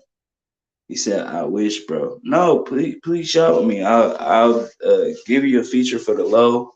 Since you fuck with me and you're here, I told you just like bro told you. Um, you know what I mean? We remember the people who was there first. So, uh, okay, so this is back in the, his Oh, cameras. sorry about Yeah, that, bro. My fucking phone died and then it was being stupid, so I apologize. no, it's cool, bro. I'm glad you're back. I'm so glad you're back. For real, much love and respect, man. So you missed a little bit, but I'm gonna just keep going. So, me and the first guy were fighting. By the time we got to halfway, the guy with the AK, he started live streaming on Periscope. This is when Periscope was popular. So, as me and the first guy were fighting, he dropped the pistol, um, and we're still fighting. So the guy who's recording on Periscope is actually what saved me from basically from you guys never knowing me and me spending the rest of my life in the feds. Um, so, um, oh yeah, Quinn. I was saying, I hope you shop with me, um, because I do a feature with you or anything like that since you literally are here. Um, I told you, and Soulis told you that we remember the people who are there from the beginning. Day one Um, supporters. exactly. So, if you want a feature, I do it for the low. If you want a video edited, if you want me to make you a video, I also do animated characters, so I can draw you as any character you want, and I can animate you into a video, saying anything, doing anything, gaining powers. Uh, I can draw you as a Dragon Ball Z character. I can draw you as a Power Ranger. I can draw you as literally any character, and I can animate you do it. I could draw you as a fucking Power Ranger, powering up like a Dragon Ball Z character. You feel me? Um, but yeah, so I hope you do shop with me. As a battle rapper, Soul is probably gonna fuck with this tape called "The Southside Villain" from the homie Marco Plus. Okay. If you drop the link in the descriptions, I'll check that out for sure. Or if you personally DM either Yeah. or of us, for sure we'll take the time to check that out. Yeah, you would have to DM it because links don't. When you send a link in the comments, it don't show up as like a regular link, so you won't be able to click it. But he will probably be able to copy and paste it. So if you do send it, uh, you can send it, and hopefully he can copy and paste it. If he can't copy and paste it, just DM it. Yeah, add me up on Instagram, SOULIS705. Do that expeditiously. So back to the story. Me and the guy were fighting, and the guy with the AK start recording on Periscope. Now, by the time we still fighting, we get to the back room at this point. We're fighting, we're fighting, we're fighting, we're fighting, we're fighting. And then I blink. Chat doesn't let you link because of the terms and conditions. I fuck with you boys. I appreciate you. We Yo, fuck with you too, Quinn. much love and respects. And hopefully when your direct deposit hit, you can fuck with me because I dead ass do a feature with you, and you will be the most popping rapper in your city. You might even get signed because literally anybody I do a song with, Universal signs them. So uh, yeah, because they did it for the last three producers who I did songs with on their beat, and then they try to do for my homeboy, my actual homeboy, who was a rapper, but he got locked up for murder that he didn't even commit. Um, People gotta invest in themselves, you know. If you believe in yourself, invest in yourself. It'll be worth it in the end, you know. Facts. I'm a let bro finish, but I want to see how Soulless feel about the new Canadian Canadian gun laws. Canadian, the Canadian gun laws, bro. I got a lifetime weapons ban, so really, at the end of the day, it don't matter to me because you know. But like for real, it's shit, man. You know, it's like they're just putting on more restrictions for us, trying to take our rights. You know, Yeah. I grew up with Trippy Red, bro. I've been tapped in with you, bro. I appreciate you. And I'm pretty sure Trippy would appreciate that shit too. Because he's a good guy. But back to what I was saying. Um so basically, um I blinked, and the guy who I was fighting, not the guy with the AK, the guy with the pistol that he dropped, uh, the guy, he grabbed a bong, like a smoking bong, and it was a pretty big bong. So it was about this big. Well, you guys can't see that here. I'm gonna do like this. It was this big, and he grabbed it and he swung it and he hit me in the nose. And the bong was so thick, like he hit me with the bottom part, but he grabbed the top part and he swung and he hit me in the nose. The bottom part was so thick, it split my nose from over here. This part was over here, this part was over here, and I was breathing out a hole in my nostril up here. So I breathed out, and all I heard was, and I looked down and was so much blood. And he was backpedaling out the room, and the other guy was walking. Well, he already walked out like in front of me. But the guy was backpedaling, and he said, "Now that's some gangster shit." And I'm like, "What the fuck?" but I couldn't breathe. But when I seen that much blood, I don't want to say I seen red, but like, well, I technically did see red because it was all my blood. Um, so he said, "Now that's some gangster shit," and he backpedaled out the room. Um, Now they're at that point they were both in the living room. Um, the guy with the AK still live streaming. The other guy went and picked up his pistol off the floor. I heard a ch. By this time, I'm at the door to the room. Mind you, before I left the room with my girl in it, because she was naked and we were fucking, I locked the door on my way out because I didn't know who was at the door. So like ain't no telling if, you know what I mean, it was one of my friends who were the roommates. I didn't want to have her naked and then they walk in the room and she's fucking naked because again, she was bad. I don't want nobody to see my baby.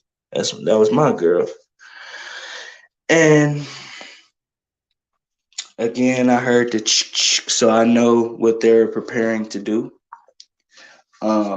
I got to the door and I just pushed it, and the door came open. Like literally, it opened like it was unlocked the whole time, but it wasn't.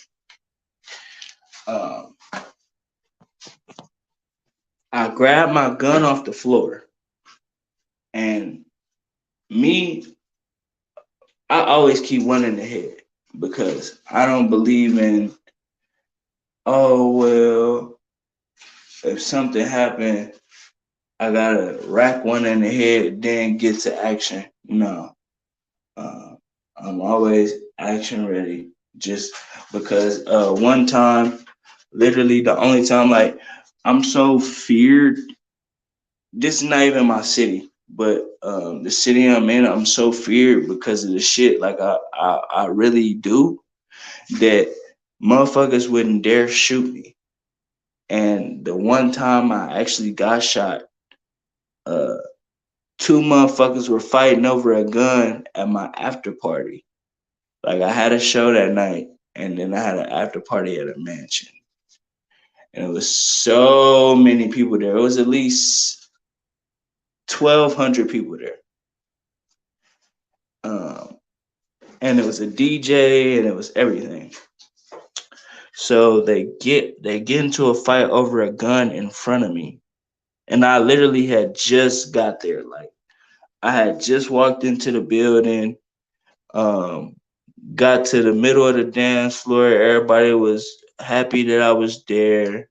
Got to the middle of the dance floor and they played my song. At the time, Block Boy JB Shoot was the most popular song in the world. And I was the most popular dancer to that song because I wouldn't do the dance to shoot. Like literally, people like seeing me turn up with my gun. So I would have my gun out and I'd be turning up with my gun. Like I I do some dance like the shoot, but I won't actually do like the shoot dance. Um, so people were looking at me to do that, and I did that. And then 2 seconds later, I get into a fight over the gun. Um, and basically, they were. Here, I'm gonna set it up like this.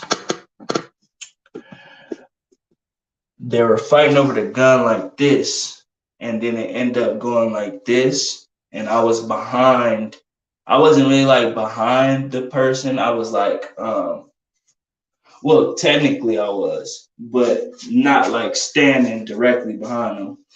Um, the gun ended up going off, and I got hit in the knee, um, right here. Um, if you guys if you guys see that black mark, I was hit right there. Um, and it just felt like somebody pushed me. Like it wasn't like a super hard push, but it just felt like I got pushed. Like you in a crowd of people and like you know what I mean, somebody walked past you and it just felt like somebody stepped on my shoe and it felt like somebody like shoulder bumped me at the same time. So it wasn't like a hard it wasn't like a I fell to the ground type shit, but it was a push. Um but I literally thought somebody pushed me until I looked behind me and everybody was a good 2 or 3 feet away from me. So when I seen that, I pulled my gun out, I cocked it, and I started shooting at the guy who pulled the gun out on the guy initially. And I, I got down. I started shooting. I had an extended clip in my gun. So I had 30 shots. I started busting. And the guy who shot me, I hit him like 3 times in the arm. I wasn't just shooting for the arm, but he started running down the stairs. So I shot and I just kept shooting. And I just seen as he was turning the corner on the steps, it's like a banister in a way. All I seen was the blood splatter hit the wall. Uh, the last thing that was right there, like in my line of sight and my line of fire, was his shoulder and his arm as he was turning the corner from the banister. Um, so then at that point in time, everybody who had a gun just started shooting in the house. This was a 4-story mansion. So um, literally everybody on every floor just started shooting. So people were shooting up, people were shooting in the air, people were shooting at other people, people were just shooting period point blank. So it got so bad that bullets were ripping through the floor and like so people downstairs were shooting up and like bullets was ripping through the floor like it was just bullet holes just ripping through the floor like it was bad like you can see it and um you know what I mean? I'm telling motherfuckers to get down, get down, get down. Like literally I was Superman. Like literally I turned into Superman because I literally helped damn near everybody get out the house safe. So the shooting, it turned from that shot going off and me getting shot to me shooting like 20 shots.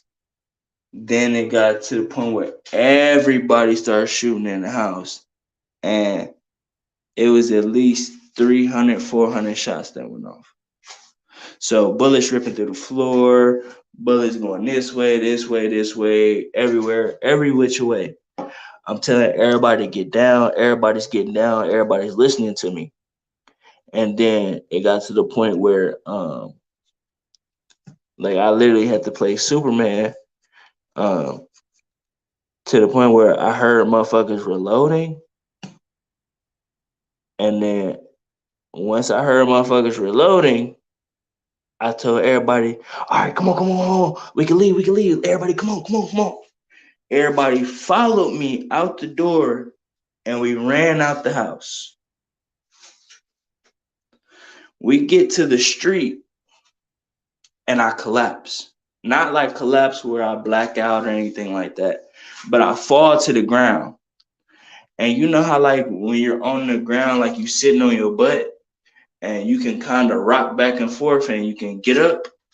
I tried doing that and it felt like I was glued to the ground. and then I had on the Adidas track pants at the time. I look and it's a fat ass hole in my shit.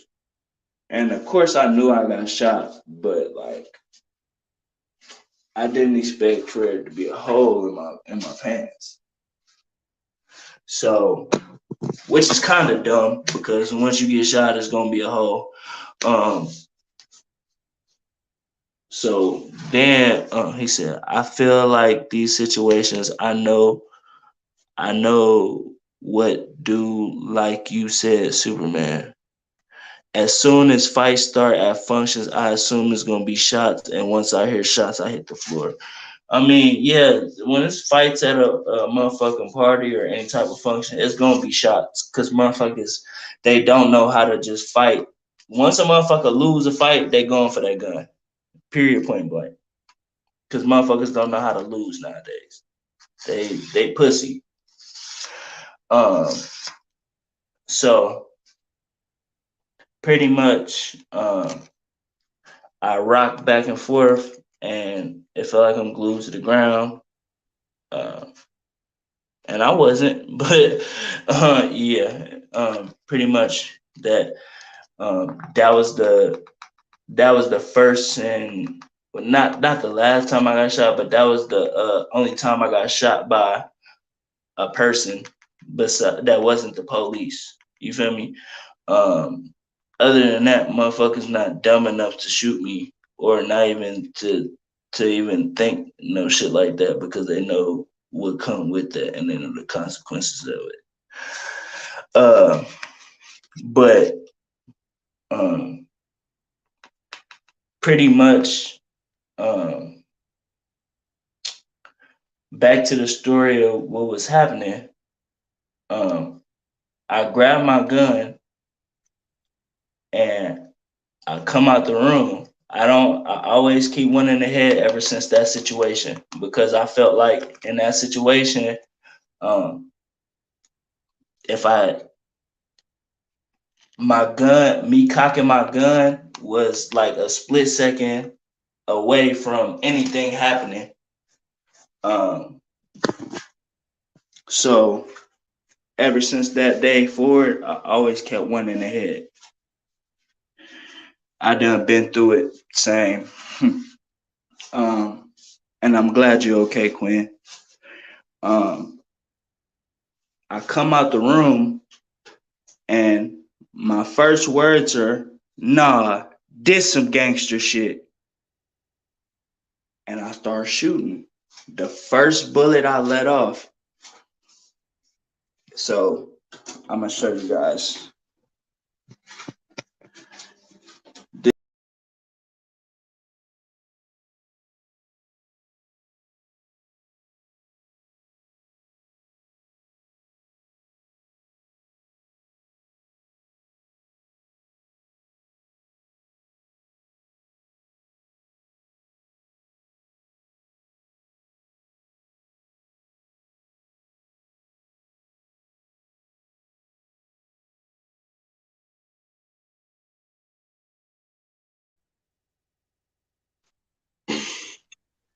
I'm back, guys. There we go. Um, if this was the back room we were fighting in, this was the door that me and my girl was in. I come out this room. If this is where the front counter was, like, and then on the other side is like where the sink and shit was. The guy with the AK, his head was poking out right here. So I come out the room and I let off the first shot. Boom. The bullet hit him directly in the head and it went through his skull because the bullet ended up traveling and then went right above the peephole and then it got lodged in the door because there were metal doors. And he dropped instantly to the ground. So if this is the hallway, it's literally built kind of like this, so you can't see until I come out of the hallway part. The balcony is where this couch is. So let's just say the glass is where this wall is. I come out, and then the guy who had the pistol, he started walking towards me. So I raised my gun, and the whole time my gun was on him from me raising it. My bad, I got the hiccups again. I just started shooting. So from his from his feet up, I shot him 14 times. So he's getting hit and he's just jumping. Like I could see the bullets going through him and hitting him. So he's jumping like because I guess the bullets is hot. Um, which I don't know how he felt them really because adrenaline and stuff like that. Because then when I got shot, I didn't even feel it really until the next day because after I got shot at that party, I was on probation at that time for shooting the two dudes because that happened when I got shot at the party. Well, the after party that was after um, I killed the two people. Um, so I was on probation for that because I was on bond, and my bond was $2.5 million. Um, So, you know what I mean? You don't want to go back to jail on a $2.5 million bond because you lose all that money and you go back to jail. And I was in the feds for that. So I would have went back to the feds for that shit. So I wasn't supposed to even have a gun at that time. I had a gun and all that. And in Texas, if you on probation or like felony probation or any type of bond or anything like that, and you get shot, they take you to jail instead of even if you get shot. Like literally, if literally, it don't even have to be a situation where um you in a situation where you get in a shootout or nothing like that. Nah, um, literally, you can just be walking down the street, and if you get hit by a straight bullet and you on probation, well, bond, they'll take you to jail. So it didn't even matter if you know what I mean. I just got randomly shot. You know what I mean. They take you to jail. One, so you don't retaliate, but two, also because that can mean you in some gang situation or you in a situation where you around guns basically.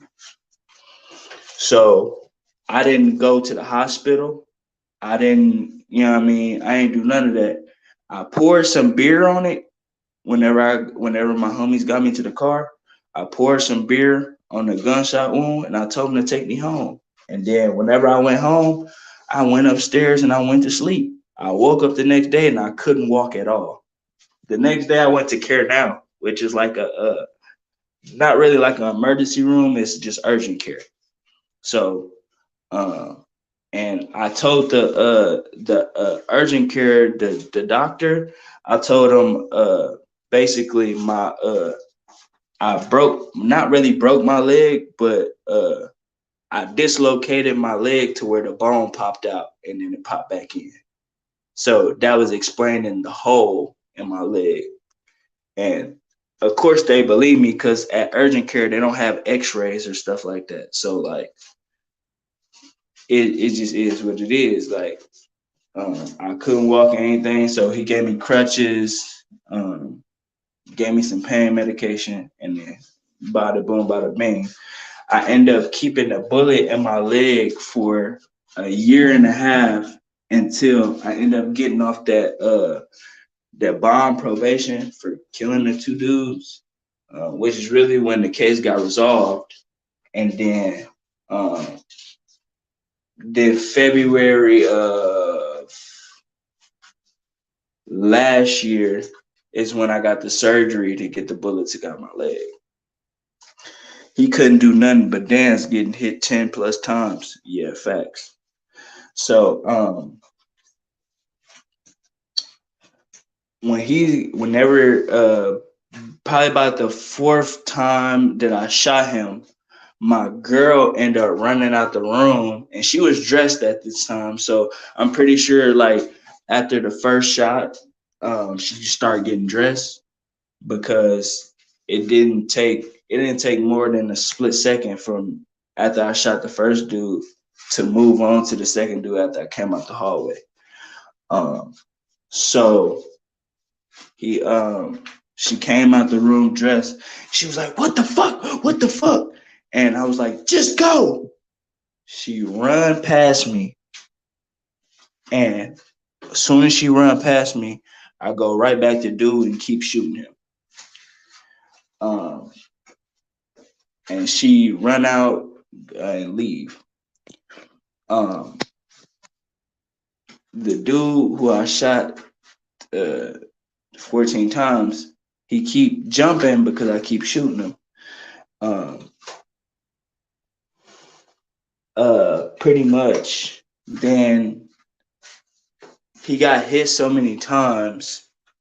I guess like the only way to get away from me is him jumping through the patio door glass, which we were on the first floor, so um, it wasn't like he jumped off the balcony and he had to land and all that shit. Nah, he just jumped out the glass, which was kind of crazy because when he jumped out the glass, he kind of did like a cannonball, like he kind of curled up like. And when he jumped through the glass, it was like the glass didn't break to the point where the whole glass break. It was just a hole in the glass, like it was literally a big ass circle in the glass. Um, and he jumped through, and he jumped the little balcony railing, and he tried to run to the hospital that was okay. So this happened on Western Center. The the nearest hospital was Medical City Alliance, which is in Alliance Town Center. Alliance Town Center is a good 2 miles away. So he tried running to Alliance Town Center, which if you get shot that many times, especially since I shot him in the chest, I shot him in the legs, I shot him in the pelvis, I shot him in the arms, shot him in the neck. The only place I probably didn't shoot him was the head. Um, which I really didn't even get the chance to shoot him in the head because my girl ran out. Um, he collapsed on the way to getting there. Like he was running, but he collapsed on the way there, and I guess somebody found him running. Well, not running. Somebody found him on the ground type shit. Um, and pretty much um, after that shit happened, I run in the room so I can pack my shit so I can leave because I had whenever I came there with my girl, I had brought a book bag with just like my charger, my gun, of course. Uh, um, what else did I have? Uh, my keys, all that shit. And pretty much whenever I was in the room, I heard a and that's when I hit the wall and started sliding down the wall and got all the way on the floor. Uh, and when I was on the floor, I checked to see how many bullets I had. I only had 3 bullets left. Um, and I'm like, fuck, I'm finna have to have a shootout with 3 bullets. I'm like, bro, I'm probably finna die. And that's why I got all the way on the floor like that because I'm like, man, motherfuckers ain't thinking uh, if you if you get into a shootout, a motherfucker just gonna walk out standing up to shoot. Nah, I was on the ground, so like I could shoot them from the ground.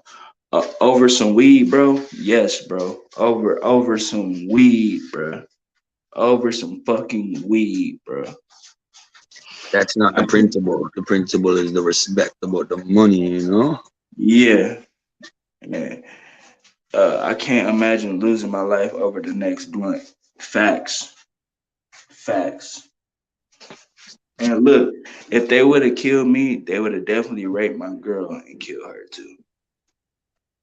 Because they literally always talk about how she's so fun and this and that.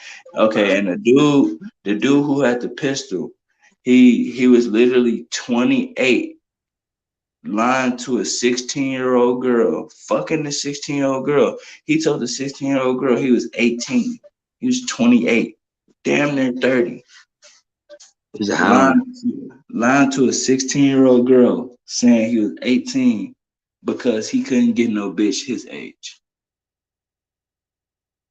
And she was fucking ugly. She was fucking dirt ugly. So like guaranteed he would have did that. So I had to protect my life and hers, not just me. You feel me? Um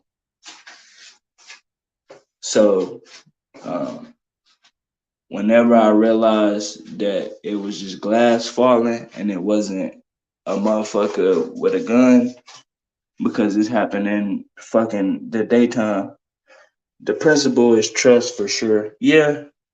Um, um, I run out, get in my car, and I drive off. My girl who ran out, she was circling around in a Roses Cafe parking lot until she seen my car. As soon as she seen my car, she followed me all the way to my mom's house. Whenever I get to my mom's house, I'm black, bro. So like, whenever I get to my mom's house, I'm expecting her to trip whenever I told her, Mom, I just killed two people. She didn't even trip, like at all. I'm like, Mom, I killed two people. She was like, okay. I'm like, Mom, I'm not playing. I just killed two people. I'm like, she like, I know. Like, look at your face. Like, obviously, I can tell. Like, you're not joking. Um, so I'm like, what do I do? She like, you're gonna have to go to care now again, the urgent care. So I go to the care now, and I the doctor, he asked me what happened. He keep asking me what happened. What Wayne said, if he dies, he dies. W mom, I appreciate you. Um, and my mom appreciates it too. The doctor kept asking me what happened, what happened, what happened, because literally he said the doctor told me I could have ran into a door, like a wooden door, like a light ass door, and that would have been the final push to push my nose into my skull, and I would have died. So my literally my nose was this like a smidget away from falling into my skull, and I would have died from suffocation. So um, he kept asking me what happened, what happened, what happened. And I told him a vase fell on my nose because I'm not one of those type people, bro. I don't care if you kill my brother, you know what I mean, kill anybody in my family, bro. I'm not gonna go and snitch. I'm gonna get my get back. Real talk. He said, I had to explain to Ma Dukes what I bought a Glock for last weekend. I knew she was going to trip, but now she kind of understand. Facts. Uh, Tell her you but got it as a present for her, you feel? yeah, hey, yeah, let her know I got it as a present for you so I can always make it home to you. Yeah, boy. So I don't care if, you know what I mean, about no situation. I'm not going to snitch. Even if you literally tried to kill me and almost did, I'm not gonna go and snitch. I'm gonna get my get back. So the doctor kept asking me. I told him a vase fell on my nose, and my girl was there with me, and she just going along with it. So he know a vase ain't fall on my nose because for a vase to fall on my nose, it would have been like this, like my nose would have been down, not split this way, and I'm breathing on the fucking hole in my nostril up here, and it wasn't like my nostril was up here, like it wasn't like this shit was split and it's a hole up here.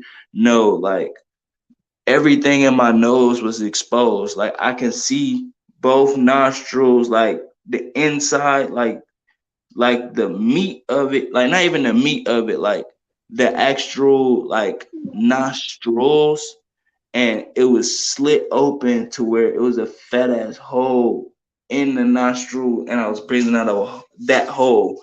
But this side of my nose was on this side of my nose was on this side of my face, split open, and this side of my nose is on this side of my face. All the bones in my face were broken. Like all the bones in here was broke. All the bones in here was broke. That's That's why my heavy. that's why my eyes look like the way they do. So you see the line under my shit. That's not puffiness from like going to sleep and that's how this is like that. Yeah, I And feel that. like that's why my nose is crooked. So if you see how this, well, no, this side goes straight down and this side go like out and then down. Mm. Yeah. And then the line on my nose right there is from that shit happening. But it also looked like that because the doctor was like, "Oh yeah, we're gonna have to give you stitches," and I'm like, "Bro, I can't do stitches. Like, I'm a pass the fuck out, bro. Like, I can't." I'm like, "You got anything else?" And he was like, "We got adhesive glue, like it's medical glue basically." And I'm like, all right, can we do that? So basically, he glued my nose, and he said either he was gonna have to hold it to where it closed, like shut, or I was gonna have to do it. And I'm like, let me do it because I mean, if he do it, he was gonna have to hold it hard as fuck probably. And I didn't want that because I was already finna pass out. He said liquid skin, basically. Yeah, when I Uh, got stabbed on my back, that shit fucking when they're trying to sew it back together, they couldn't because it was so spread apart. Same kind of color. fuck, Yeah, bro. I have a huge ass scar just now from that. Hits fuck. the rib bones and then just keeps sliding. Oh fuck. Is you Yeah. okay? Shit, bro. I'm alive. Yeah, but like, do you still get like pain in that motherfucker? No, no. I'll see if I. But there's one thing I'll show you. Oh shit. Well, I'm Um, glad you. I'm glad you're okay, bro. yeah. Yeah, respects, fam. It was fucking over some bullshit beef. Yeah. So, then after I hold it closed, I almost passed out. Then, even though you know what I mean, I had to hold that motherfucker closed. And then he grabbed it, and then he kind of like did like this to straighten that motherfucker out, and it didn't work. So like my shit was just like hurting like a motherfucker. So then after we get everything situated, and then my nose glue and it stayed like shut. Um, he was like, "All right, so now you gonna tell me what really happened?" And again, I let him know like a vase fell on my nose, and he was like, all right, man, but I know you're lying to me, but I'm gonna just say all right because if I say anything about, oh yeah, well, motherfuckers tried to kill me and I had to shoot them, Then the feds are anything, there. yeah, anything that has to do with shooting, they have to call the police. They have to. And stabbings, all that shit. Yep, Any kind of violent crime. yep. And like I said, I wasn't trying to like get the heat on me. But right after that I went right back to my mom's house, and I asked my mom, what do I do? Because I was like, she was like, well, where are they at? I said, the one dude I shot him in the brain, he literally in the apartment still. And the other dude, um, I shot him like 14 times. He jumped out the patio door glass, and I don't know where he at. Uh, and my mom was like, okay, we gonna call the police. Um, put the gun upstairs and unload it and come back down. I said, okay, bet. So we called the police and let them know, like, hey, she was like, hey, my son just shot and killed two people, uh, but it was in self defense. She was like, the gun is upstairs and it's unloaded, and he's downstairs. Can you dispatch an officer to come get him? So uh, we waiting probably a good 2 3 hours for the police to come. Literally, the police called back. On that. Holy fuck. Yeah. Literally, the police called back, and you want to know what they told my mom and me? They said, "Don't call us, call a lawyer. We cannot dispatch an officer out to you." Yo, a lie. That's fucked. I'm dead ass serious. Wow. That's So, just weird. so literally, uh, for the next 7 days, nothing happened. So for the next 7 days, I'm so fucking paranoid. Not really about paranoid about the police, cause like after the police told me and my mom to don't call us, call a lawyer, I literally just stopped thinking about the police. Like I'm like, well, shit, the police ain't gonna come get me. They don't want to come get me, so fuck it. They, Like they heavy I'm down not there. even. Yeah, like I wasn't even worried about it. Like Mm. fuck it. Um, what I was paranoid about is like, damn, I don't know who I can trust. Like I can't trust nobody because like them niggas was my friends, but then also uh the nigga who was basically at the hospital, uh, the same nigga that was my best friend was the same nigga at the hospital telling the motherfucking police officers my name, my Twitter, like everything except for my phone number. Dead ass. Um, and literally, uh, Bro, I've been listening to this, like, to all these stories, bro, and it's like, it's just so deep. You know what I'm saying? And just like the fact that how much shit can happen in such a little time, and like how often shit stacked up against. Because yo, you best believe that if it was on the other shoe, the feds would have been there in 5 fucking minutes. You know what I'm saying? Shit would have went like super cell, but because it's on the other foot, you know, it's like they don't give a fuck. yeah. He said 3 hours, bro. What the fuck? He said, bro was dead in the house for a week. So, bro was dead in the house for a week. No, bro, the motherfuckers came and cleaned the body up, like the police. So the police went to the apartment that you know what I mean, um, let the shooting happen at. But I was at my mom's house. They didn't. The police didn't come to my mom's house to come get me. So, like I said, bro, this happened in the middle of the day. Like literally, this happened at 2 o'clock in the afternoon.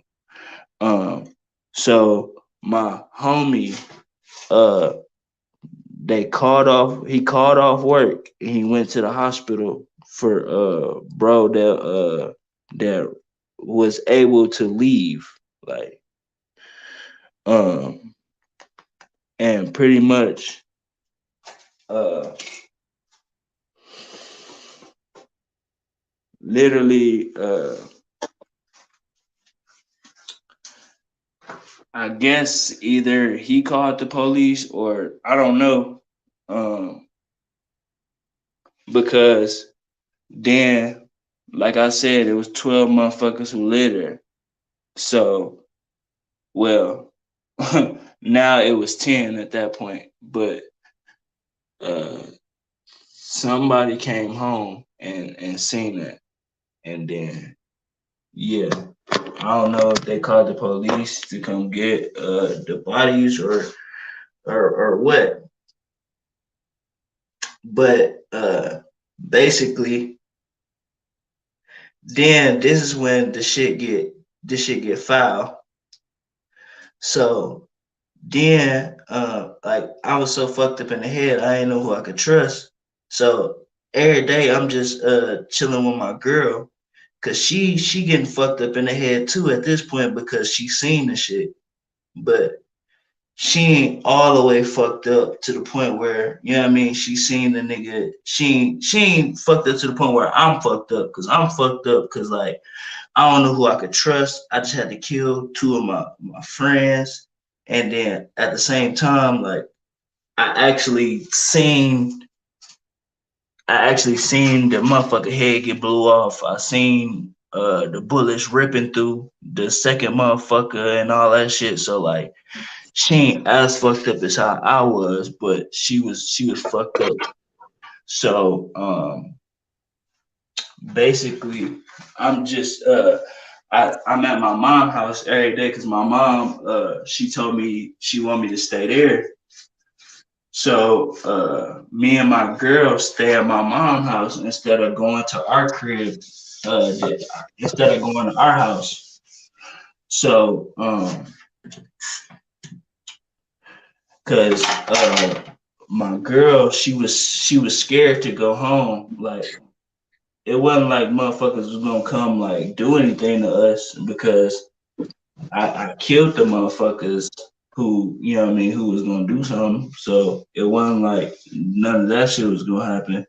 But she was just scared to be alone. Like, PTSD. yeah, like, yeah, That's how I get about the feds, bro. Like they took me enough time. Also for me, it's like when I see the feds, that's my trigger, man. Enough people have the different triggers, but you know what I'm saying? yeah. Is it hard to sleep? Yeah, it's still hard to sleep these days. Like, so like, I gotta sleep with a fan on, like a hella fans on, because I end up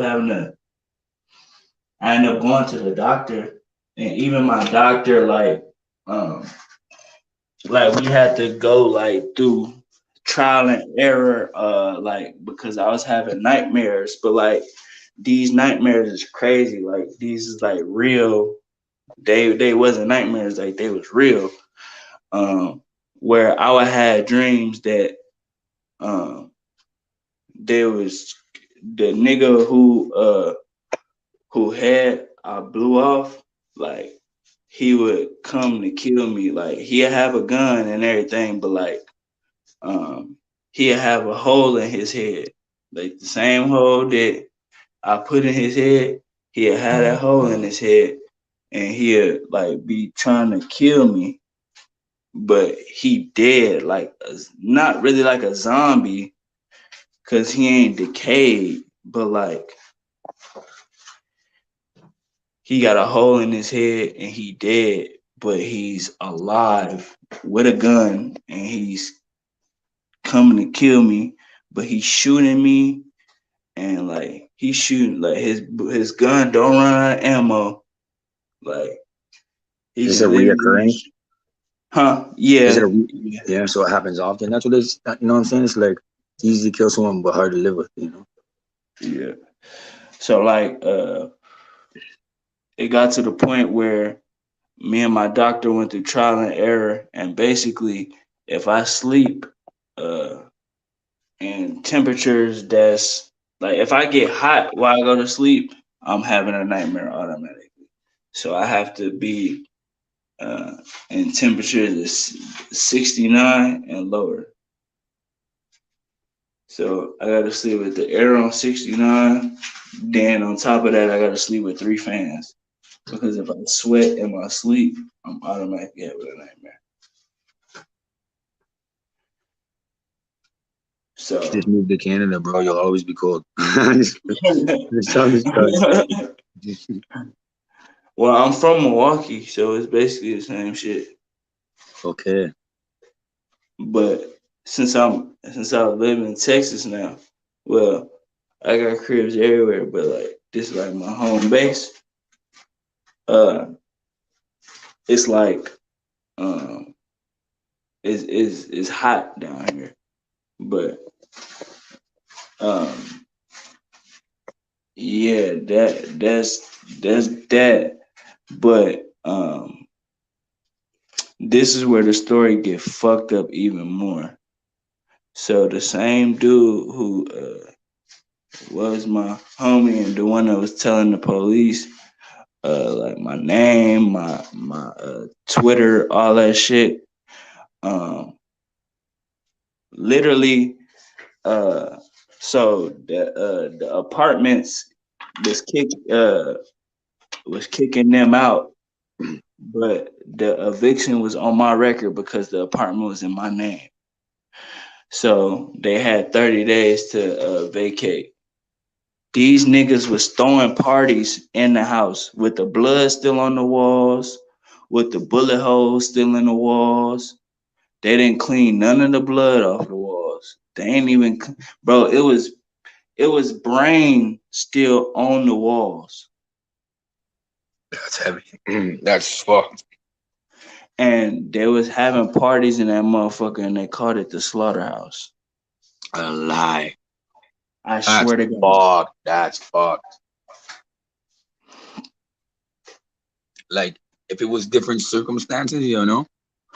you could like hold that name down, The Mm-mm-mm. slaughterhouse. The slaughterhouse. That's heavy. I watched the girl die at a function and watched her friend scream and cry, but wouldn't help resuscitate her. When I knew what to do, but wouldn't even help her myself. It was hard to go to work after that because I spent time alone at work and had to live with the images in my head. Yeah, the shit crazy. So these niggas was throwing parties in that motherfucker and called it the slaughterhouse. Um, it was on Snapchat and Instagram and all that shit turning up in that bit. And they had hella motherfuckers in there. Yo, imagine that chair I got doing a music video of that shit. That'd be heavy. You said you could do like the CGI shit, fam. You could like reenact that, no? Yeah, I really could. Shit. Nigga, I can literally go back to the same apartment and go in there and do it. Cause I know it's somebody that live there right now. Okay. Something to think about then. Yeah. Damn, you really got me thinking of that shit. Stop, Soulless. You actually soulless. I'm telling you, fam. And the murder crib with the skull chair. Hey, that's Yeah, boy. crazy. Call it the house of death for sure, bro. No, I'm gonna call it the slaughterhouse because that's what it's called. Like, Yeah, it's and my this, place. and That's this heavy is still. this is before 21 Savage had all the slaughter shit. So like, this was like this is before 21 Savage called his shit the slaughterhouse and You whatnot. birthed the idea of that. Like for real. So then Oh fuck. on top of that, so the word got back to me that my homeboy did that shit with the police, telling them my name and shit.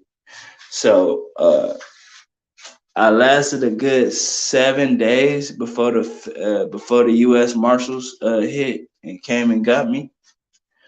So one day, me and my girl was at my mom's house. We both woke up because she was getting ready to go to work like every morning. Cause she work on the weekdays, but she don't work on the weekends. So she was getting up, getting ready to go to work. And what's crazy was I was visiting lawyers every single day, um, literally every single day until the shit happened. But like I was trying to find a lawyer because like every lawyer before I found my lawyer, uh, they was all letting me know like, oh yeah, I can't help you. Like, you gonna go to jail for the rest of your life and shit like that. Like, they ain't even like. Usually, your lawyer's supposed to believe in you and believe that they can win the case. These motherfuckers didn't even believe in me. They didn't even believe like that it was self defense. Like that they thought I just dry ass did it. Yeah. So, um, pretty much. I was visiting lawyers every single day, trying to find a lawyer to help me on my case. And what's crazy was literally the day before the U.S. Marshals hit, I found a lawyer, like a lawyer that was actually gonna help me. So, my girl getting ready to go to work and everything. So I'm up with her. Um, of course, you know what I mean. She naked. We you know what I mean. We sleep naked because we be fucking. I be beating her motherfucking back in, and we go to sleep fucking type shit like always. We be fucking. So like I be beating her shit up for hours, and then like when I finally nut in her, we fall asleep in that same position. I fall asleep in her. So like I literally nut in every girl I ever had sex with, and like I don't use condoms. Like any girl I ever had sex with, I don't use condoms because like any girl I ever had sex with, I'm in a relationship with. Like I don't do. Yeah, you're a lover. You ain't trying to just fucking bring some Nah, bitches and pass it to the team. I ain't gonna say I'm a lover. I just don't fuck with females that I'm not basically in a relationship with because like I always had status and shit like that. So like I never wanted to be in a position where I get set up. Yeah, no doubt. Because they shiesty out here. You know they're Yeah. quick to So put up a lick. yeah. So, I'm not a lover. I'm just cautious. Uh, so pretty much when the U.S. Marshals hit, after my girl went to work and I walked out the door, uh, I stood in the front like little doorway and I smoked a blunt like I do every morning. But this morning, like literally, bro, I sat there and I cried, bro, because like I didn't know who I could trust.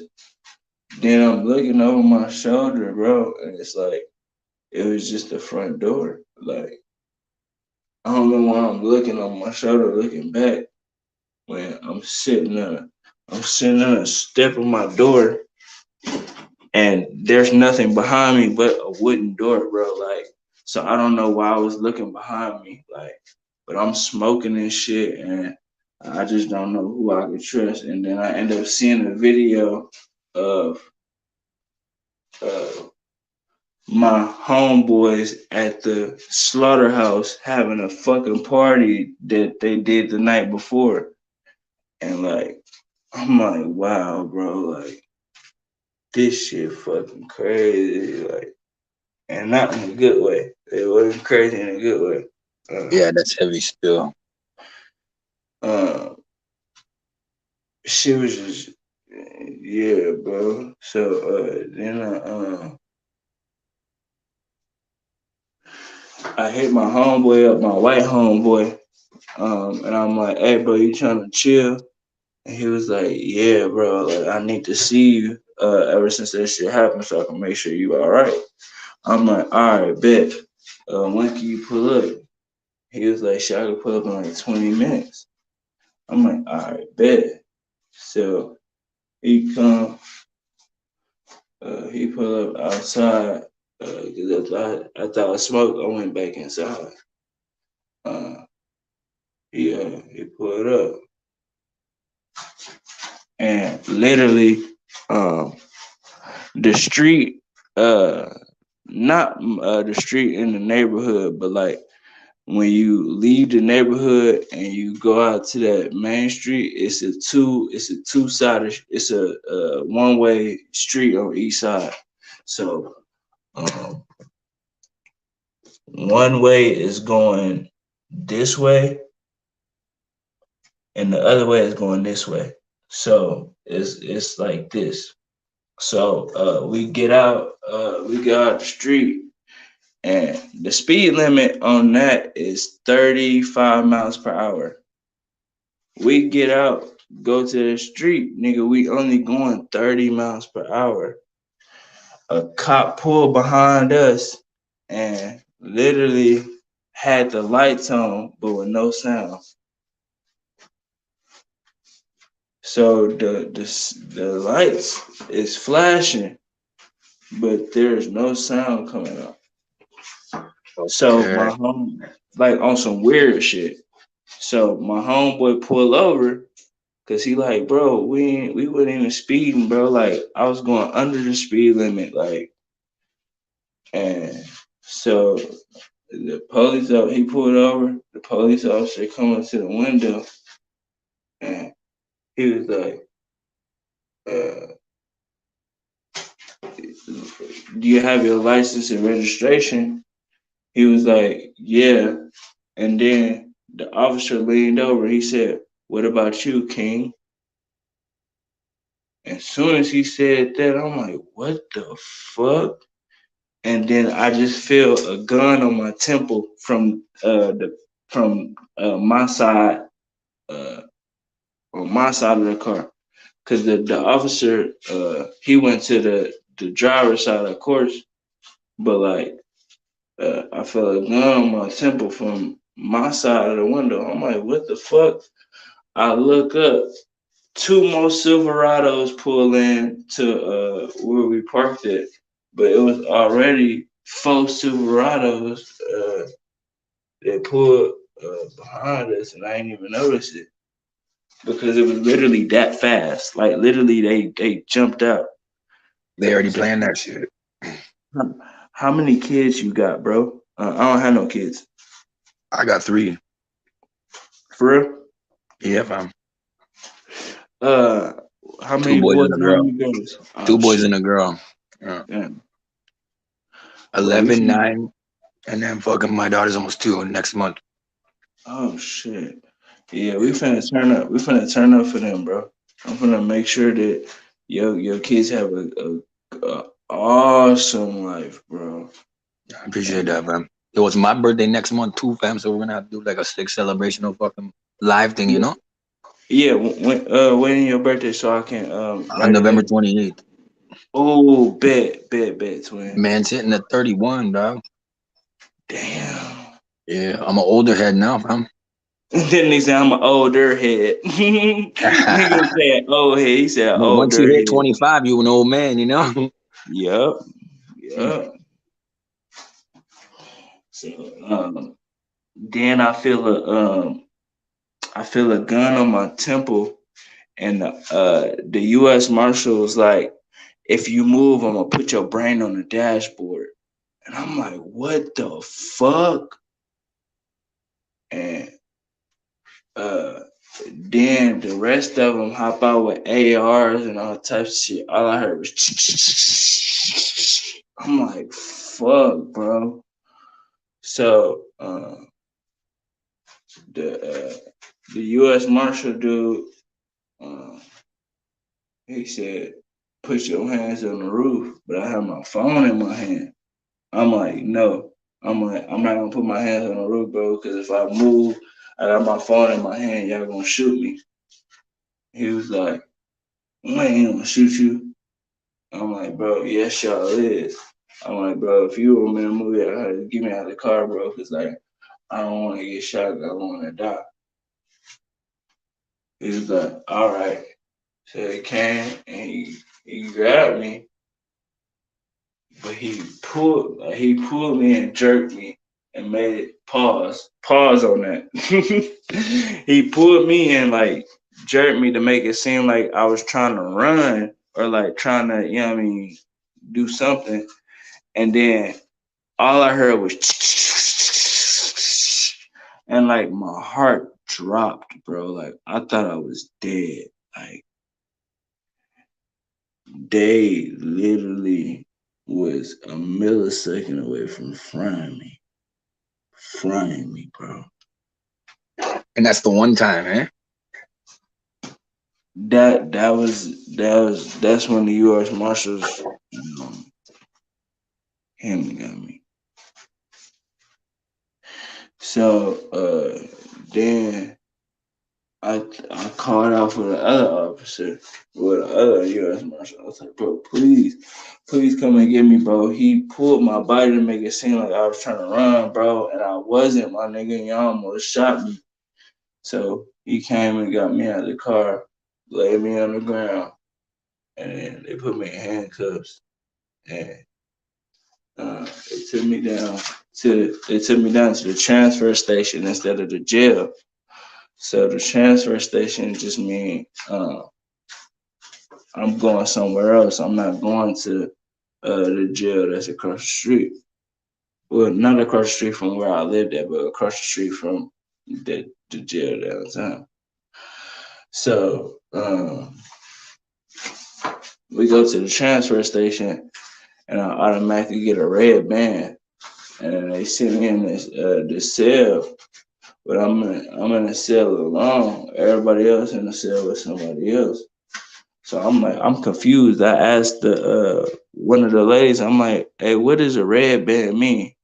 They meant, she said it's a high risk felony. Like you extremely high risk. And I'm like, so why everybody else got the yellow band? She was like, oh, that just mean a normal felony. I'm like, what? Yo, it's funny you say that. I'm sorry to cut you off. It's funny you say that No, because you didn't cut me off. I, You didn't cut me off, I son. got a red fucking, I got a red one up in my room just now from the CNCC, like the Canada bucket, and they Uh-huh. got the red and yellow system too, you know. Damn. So I feel you on that. It's like the violent offenders, almost like J Unit, you know, the man that ain't gonna get out unless they fuck him. Unless they sucking some dick or something. I don't know if you could suck your way out of jail, bro, but that'd be some fuckery. Yeah, I don't know about that unless you sucking the jill's dick. I'm down. But then I'm like, all right, bet. So I fall asleep. Nigga, I wake up, nothing still ain't happening. So I'm like, all right, well, fuck it. I'm gonna just stay up for a little bit. So I stay up, and then eventually the bus was there. So the bus took me and then all the other offenders, but literally I had to sit in the front with the security guard in my own little cage. Like everybody else was on the bus together. They was handcuffed together, but everybody else got a buddy. Like they was chained to and chained to the seat. Nigga, I was literally in a cage on my own in the front, and a guard with a shotgun is sitting right in front of me. So we get to the feds. We get to the federal holdover. Um, and when I was in the place where they gave me the red band, they said they didn't know my bond. Like I still didn't have a bond and shit. So we get to the federal holdover, nigga. Uh, we in there a good. So like I said, well, the U.S. Marshals hit at 7 o'clock in the morning. It was 7:36. Literally, we didn't get to the feds until 4 o'clock in that morning. So the next morning, we got to the feds at 4 a.m. Literally, I had to process in and shit, and I was there for a good hour and 45 minutes because then they told me my bond, and then my bond was $2.5 million. Um, but in Texas, well, I think everywhere, you pay 10% of that. Here in Uh, Canada, depending on what it is, like if you're on like a simple misdemeanor where it's like a band or something, uh-huh. you don't have to pay shit until For they fuck real? up. You know what I'm saying? If you're bailing someone out, then and half the time you can get out in your own bail. You know what I'm saying? Like it's called promise to appear, and you can get like 3, 4 of those before they even make you go for bail, and then you can get like bail probably like depending on the severity of the case, like probably like 2 times, 3 times, and then fucking if you fuck up then, then you just gotta sit in there, you know. Well, like for M's here, you get 10 years, and then you end up serving 5, 6 years. Damn, what the fuck? Yeah, bro. Uh, $25,000 is 10%, I think. Nah, my bond was $2.5 million, so ten So it'll be percent of two that is two hundred. hundred. Yeah, $250,000.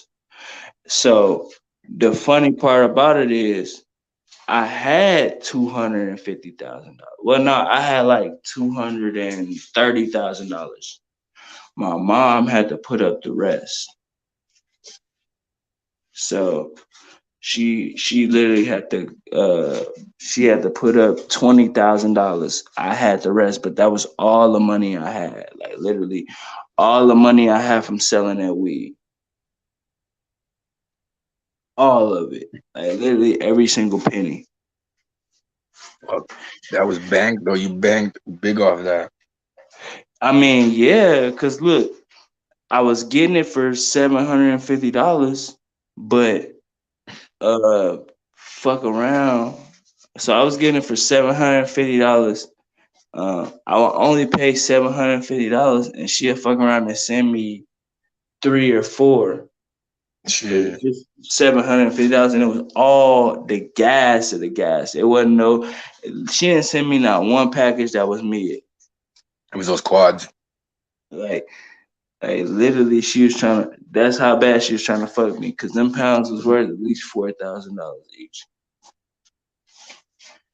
So it was $4,000 looking weed, and I was only getting for $750 a pound.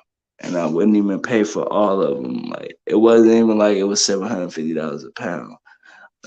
She basically told me it was $750 a pound, but nigga, I would pay $750. She'll send me like five or six. I don't know. I remember one time I sent her $1,000. Nigga, she sent me 20. So, and then nigga, it wouldn't take me no time to go sell it because remember I told you, after I broke the everybody down 2 zips and then I left for like 45 minutes and I came back. Yep. Nigga, I went to go sell. I sold 10 pounds in 45 minutes and I only sold it to two people. And they was at the same spot. So I went to my homie house and I sold him the 10. Well, I sold him and his homeboy the 10. And literally I didn't have to go to two places, I only had to go to one. So like, Saves all the lag room. I mean the lag fucking work, you know? hell yeah, like I had the right clientele and shit. So it wasn't like, you know what I mean, I was tripping on it. I had the right clientele. So what this nigga said? He said, "What the fuck, bro?" I know, right? Right, Quinn. So I'm gonna start calling you Quinn and Twin. But pretty much. Whenever whenever they said how much my bond was, I called my mom and I let her know where the money was. She got the money and then she put up her 20. And literally, nigga, I was standing outside in front of the federal holdover at 6:49 a.m. So think about this. They hit at 7. They hit at 7 o'clock in the morning the day before. I got there at 4:20 something a.m. At 6:49 a.m. I was standing outside the federal holdover waiting for my mom to come pick me up. So when my mom finally get there, I get in the car and literally, nigga, we driving home and she like, "You hungry?" I'm like, "Hell yeah." She like, "Trying to get some food?" I'm like, "Hell yeah." Like, what do you mean? Like, hell yeah. Like, I Yeah, was like give like, me some chicken up in this bitch. Let's go. I mean, shit. It was early in the morning, bro. So the only thing that was open was like McDonald's and shit, and they only had breakfast. Shit, McDonald's sells chicken for breakfast now, bro. But yeah, still, you want to go to Yeah. a fucking nice breakfast where fucking you're not having fucking steam food and shit. I didn't even want to have like a nice breakfast, nigga. I was good with the McDonald's because I mean it was better than the food that they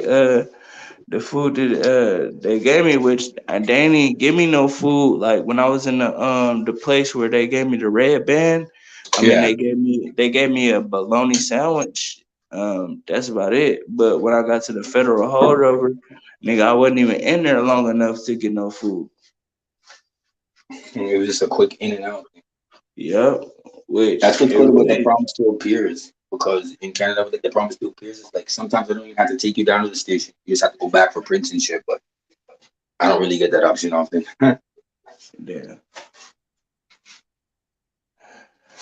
So he said for for show or Q for short, and then nah, you Quinn the twin, and then he said McDonald's better than them bologna sandwiches. No cap of bologna, Tony.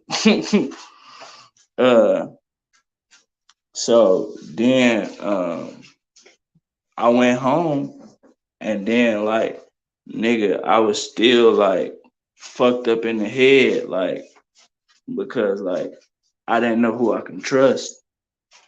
So then I was driving around that literally that same day that I got out, like later that day, I went for a drive and then I went to go make a sale and the sale, guess where the sale was? What's that? The sale was at the apartments I killed the nigga at. Oh Not shit! Yeah, not in the apartment, like not at the exact apartment, but in But those apartments. oh wow! So So probably I gave you went a flashback. right. So I went over there to go make a sale, and one of the dudes who what I mean I fucked with. I ain't even gonna call him my homie, cause I mean he cool, but you know what I mean he wasn't my homie. Uh, That nigga seen me outside because I seen him walking in the apartment, the apartment where I shot the nigga that I seen him walking in there. So I honked the horn. I'm like, "What's up?" Tell me why he went in there and told the niggas I was outside. These niggas laid on the floor for 2 hours because they thought I was gonna shoot that bitch up.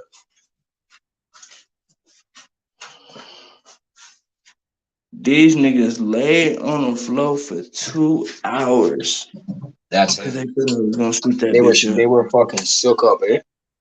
Yes, bro. And then the fucked up part was all the niggas who was in there was my homies. Bruh, so So they were just being puzzles for no reason.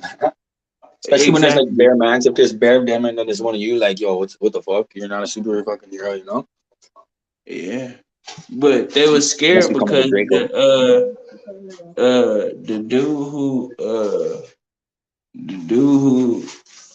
technically my homie who the same nigga who ran off whenever I robbed the nigga for him was trying to, because I can't even say we was planning to rob the nigga because I actually went in and was opposite to going together, but these niggas pussy and ran off. That nigga, uh, that at the time, I didn't even know that that nigga told the motherfucking the the police at the hospital. I didn't know he told them my name and all that shit. So basically he basically snitched on himself by getting scared and laying on the floor because at that time I didn't even know. But like his little brother called me and was like, "Hey, bro, like come on, bro, please don't kill us." And I'm like, "What are you talking about?" And he was like, "Bro, literally, Jesus said he saw you outside and you honked your horn. And he said, 'What's up?'" I'm like, "Yeah." And he was like, "Bro, why you over here?" I'm like, "What you mean I'm over here, nigga? I had a sale." And he was like, "Oh," he's like, "Bro, literally, Jesus said he was outside, bro. We've been laying on the floor in this bitch for 2 hours." I'm like, "What?" He like, "Yeah." That's fucking joke, bro. That just goes to show, you know? Exactly. Them niggas just they snitched on themselves. He said, "That's power." Yeah, that is power. That is power, bro. Because them Yeah. niggas is laying on the floor for 2 hours, bro. Yeah, that's So, heavy. so then I'm like, all right, cool. And then me and my girl, uh, that was the first night we actually spent the night at the house, like the house that her mom gave her. So we go home, we we laying down, we finna go to sleep, and the night just feel so much darker, bro. Like not outside, but like inside when we in the bed, like it just feel the dark feels so much darker. You feel me? It ain't like the normal dark.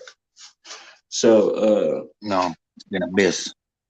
yeah, it was the abyss. Um oh, okay, so let me go back to this. Whenever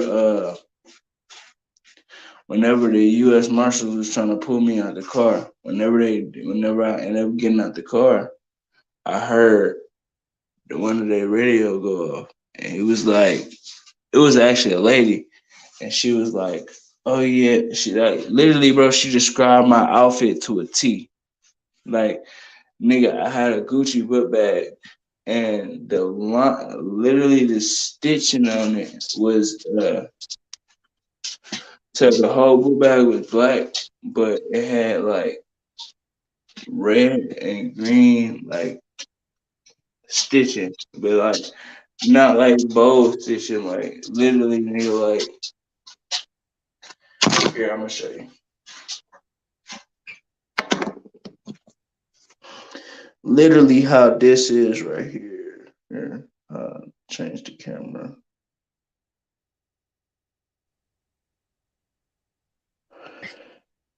You see how this is right here? Yeah, yeah. Like literally the thread that's keeping this together. So it's not even this thick, bro. It's literally as thin as this. It's triple Like, fucking triple stacked. nah, no, like it wasn't as thick as this. Like literally, it was thin as this line right here. And literally, she was like, she explained. the lining of my shit, like she was like black book bag with red and green stitching on it. Nigga, that shit was so thin, I don't even know how the fuck she seen it. And literally she was like far, like she wasn't even there. Yeah. So Fuck. I'm like, I don't know where they was watching me from to even know that, because the motherfuckers who hopped out on me, they didn't say nothing into the radios, nigga. They ain't even see it. So, bro, that's exactly how I didn't even know they like that shit scared me, bro. Like for them to see that and how thin that shit was, the Yeah, they motherfuckers, got that the hawk motherfuckers, vision, bro. yeah, like the motherfuckers who hopped out on me, they ain't say nothing in the radios. The bitch literally on the radio said that. That's fucked. Like, bro, that's shit crazy, bro. And then uh so then uh after that, you know what I mean, I had to just deal with the case and shit. And uh they thought I dry ass did it. So they thought I dry ass killed them. Like they killed the two dudes like during the Mm. case. So my first offer was 30 years. And then after that, it just kept going and just kept progressively going because they didn't have the video. So, um, No, no evidence, no face, no case. no, it was evidence, but remember I told you the dude who had the AK, he went live. Trying to He floss went out. Yeah, he went live on Periscope. But what he was that's what saved me. That's what actually saved the case, and that's how I got justified as self defense. Because in the video, well in the live, he literally talking shit, talking about he gonna kill me, and he pointing the AK at me while I'm fighting the other dude in the live. So like basically he doing this. Yeah, this bitch ass nigga, he pointing the AK at me while I'm fighting the other dude. So, um, And that was on a live? yeah, that was on a live, Oh, bro. wow. And He my, burned my himself. lawyer, my lawyer ended up finding the video like two days before my the grand jury trial. Shit, perfect timing. So think about that. I went through the whole trial situation, like all of it. So like every single court date, they just saying more time. So my first offer was 30 years. The offer after that was 60 years. After that it was they went down and said 45 years. Um, then after that it was like one of them was like 105 years, bro. I'm like, what the fuck, bro? Like That's they heavy. went, they went, they went moderate. They were trying They to make it went gang affiliated and shit. like they was trying to basically get me to take. So basically, this is what they do. They throw a bunch of years at you. So then the next time when they offer you like 30 years or something like that, it's so you take it Yeah, you got to keep because fighting. yes, because it's gonna seem like a big cut. So the first offer was 30 years. The second offer was 60 years. Then the next offer was 45 years. Then the offer after that was 105 years. Then the next offer was 20 years. And that's why they did shit like that, because they want you to take like that. And So so you can what? sign, huh? And so what? You were on bail this whole time? Like that whole time when you were like waiting for trial and all that shit, and they kept like remanding and remanding? Yeah, Or okay, okay. And that takes like years too sometimes, fam. So imagine you had to just sit in there and like fucking rot just to beat the case. exactly. So then the fucked up part was I end up fucking up on my bond probation because I was smoking. I was smoking weed and I wasn't supposed to. So like I end up doing 2 years in the feds because of that. Because of some spliffs. That's fucking shit, bro. Yeah. So That's heavy. basically, you wasn't supposed to. I wasn't supposed to smoke weed at all, and or you wasn't supposed to do no drugs. And I ended up smoking weed because nigga, like I was so fucked up in the head, like I didn't know who I could trust. Uh, Nigga, I was watching my back everywhere. Of course, I wasn't worried about like nobody retaliating because the two motherfuckers they dead. Like, and I know they family ain't gonna do nothing because Mhm. they gonna get the same situation that came Yeah, with, yeah, you know what yeah. I mean? Yeah, say But less, yeah. whenever the whenever the U.S. Marshals pulled me over when I was in the car with bro, in my book bag I had the same gun I killed them with because I didn't get rid of it because like when my mom, whenever we called the police to have them come get me in the gun, they told me don't call us, call a lawyer. So nigga, I kept the gun and I was riding with it every day. You know what I mean? Well, I really didn't go nowhere after that. Like I stayed in the house, but like the only time I did go somewhere was with my white homeboy. We went the well, nah, let me stop lying. Cause remember, I was telling you I was going to find lawyers and shit. So that's the only places I did go. I would drive to different lawyers trying to find a lawyer to represent me.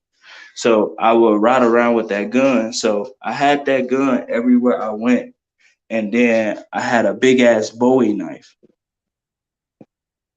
Like literally, I had a knife this big, bro. Yeah, like a Rambo style, eh? Like yes, nigga, like big than a bitch. It's one of those knives where like you know where you kill deer, so it's not like a it's one of those knives where you can stab and then you push a button and it shoot air into whatever, you know what I mean, you stabbing. That shit's heavy, man. It's a Yeah, suppository knife, eh? I think that's what it's called. I don't know what it's called. I just know when you stab it and you shoot and you push the button and shoot air. He said, I mean that's reasonable, but you knew the consequences. Fair enough. I like how them UK boys get down. So we don't think about the consequences until the deed's done. Indeed. Hesitation So, can get you killed. mm-hmm. That split second to get your ass murked. Yeah. So then, Sorry to cut you off there, fam. Yo, my kid just woke up, just came out. So yo, I'm gonna hop back on in like fucking 5 minutes if that's cool. okay. All right, fam. Much love. I'll talk soon. All right, you know I'm gonna hold it down. All right, bro. Easy. All right. So then, yeah, shit was just crazy from then on out. Cause then I end up smoking and shit, and then of course, I get tested in UAs and shit, and I failed because I was smoking. I didn't know who I could trust. I didn't know what to do. And then at the time, my girl, the girl who I was fucking with, she got real bad on Xanax because she was fucked up mentally. And before then, she didn't used to do no drugs at all, like at all, bro. Like the most she would do is drink alcohol. And she Latina, so of course she gonna drink alcohol, but she didn't even drink like hard liquor, nigga. She'll drink like a beer, like every now and then, but like, and of course we'll smoke weed every night, but that's about it. Like she didn't do nothing, bro. But then she got real bad on Xanax. And then one day she called me because she missed me, but she told me like, hey, she was real fucked up. She told me on the phone, I'ma whenever we get to court, I'ma tell the I'ma tell the judge that you dry ass killed him. Basically saying I killed him for no reason. Just she said she gonna tell the judge. But she was like real fucked up on Xanax. I'm like, what the fuck? So I hung up on her. I called my lawyer and I told my lawyer what she said. And I'm like, hey, recant any statement she make. Like basically don't put her on the stand because she said that she gonna tell the judge that I dry ass killed them. And my lawyer was like, um, all right, cool. I'm glad you told me this shit. She needed help to sleep, no cap. Because at that time I wasn't around. So I went from sleeping with her every night to uh, I went to a different I went to a different city. So one day I went to my lawyer and I just dropped 8,500, like 8,500. So my lawyer asked me, she was like, "Do you have a job?" I'm like, "Nah." And she was like, "Where'd you get this money from?" I'm like, "I just get it." And she was like, "Yeah, get the fuck out of Texas." So I went an hour and 30 minutes away. So like I wasn't sleeping with her every night. Like I didn't see her at all. Like I went from literally sleeping with her every night to not seeing her at all, my nigga. And like I talked to her on the phone, and then that's what she said on the phone one day. And yeah, after that, I called my lawyer, let her know, and my lawyer was like, "Yeah, I'm glad you told me, cause that shit would have fucked me off." And then basically, um, whenever I didn't stop talking to her after that, but like I distanced myself like a motherfucker because like I don't know if she remembered telling me that, but like that was big, like huge, my nigga. And then the funny part about it is like my lawyer, she was a fine ass like female, and she liked me, like she wanted to fuck with me. So like when she found out like I stopped fucking with my girl, me and her got even more close type shit because like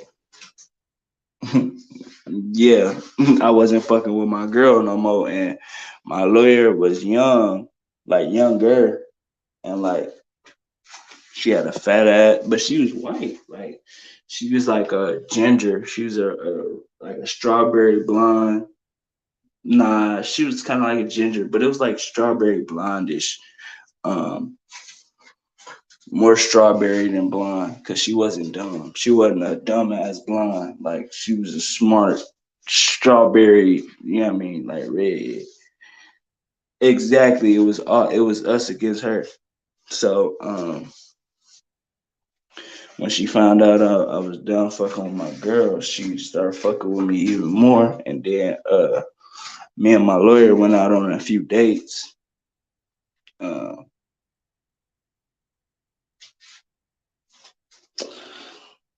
and we talked about some shit like, you know what I mean? We was talking about the case and shit, but like I can tell there was something.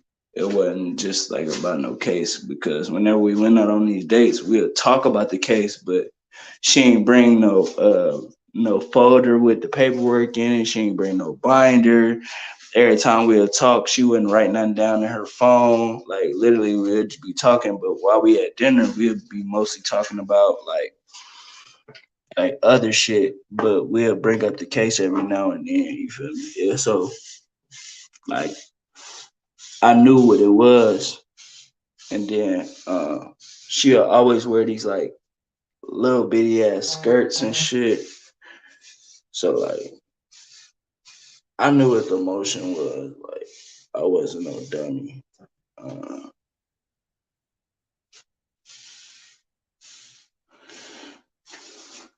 and then on top of that,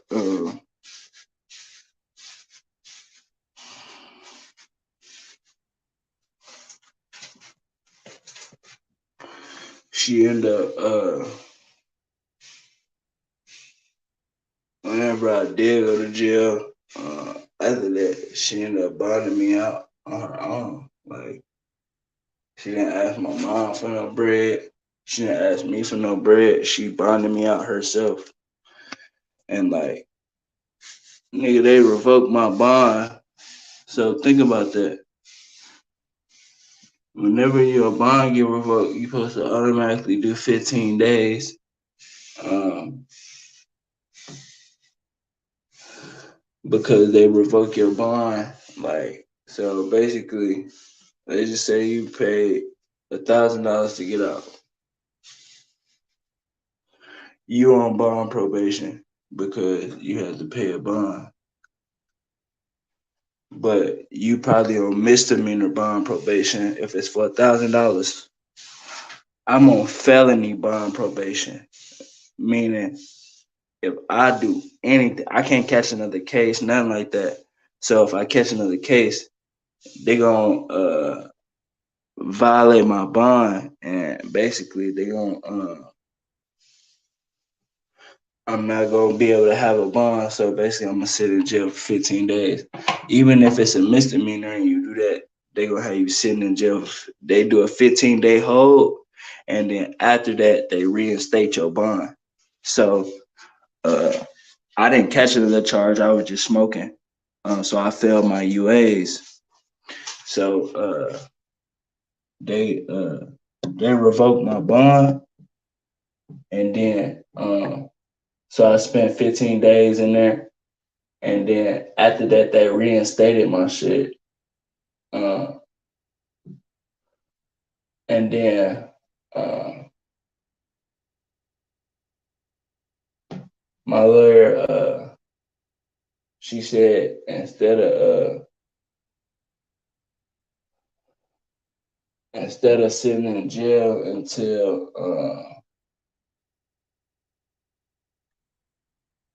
basically they come to a conclusion uh, that she was just gonna bond me out. So she bonded me out, and then uh,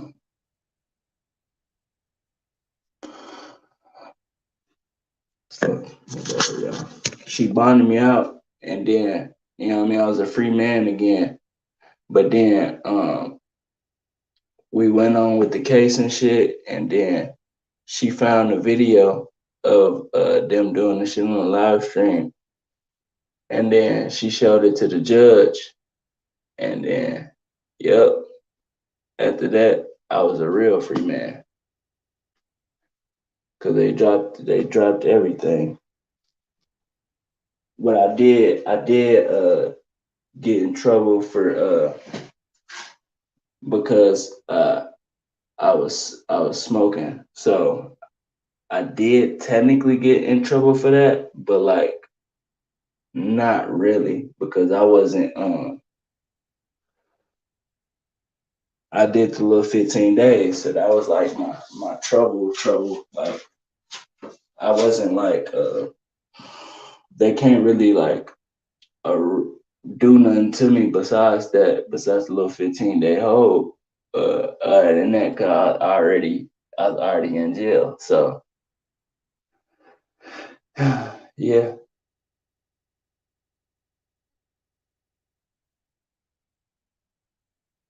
So that's what happened to me, guys. hmm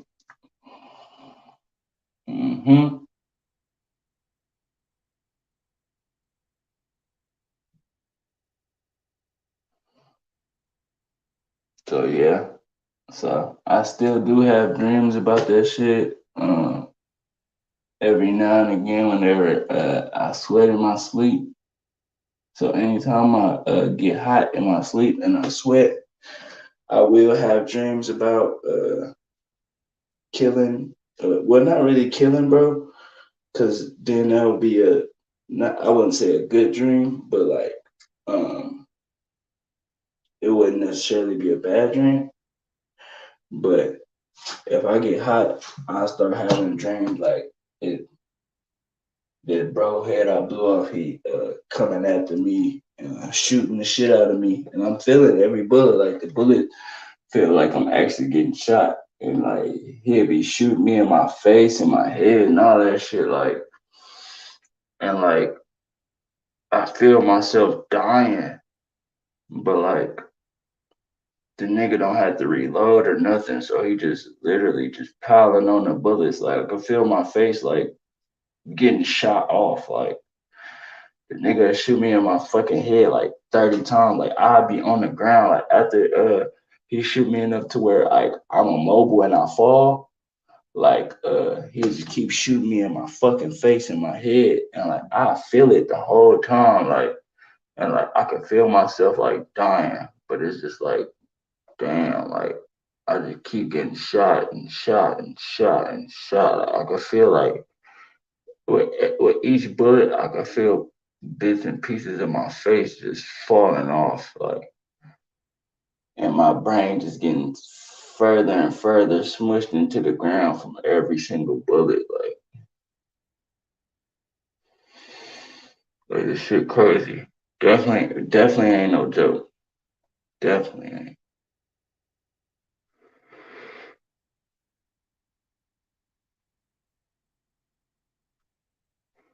No kidding.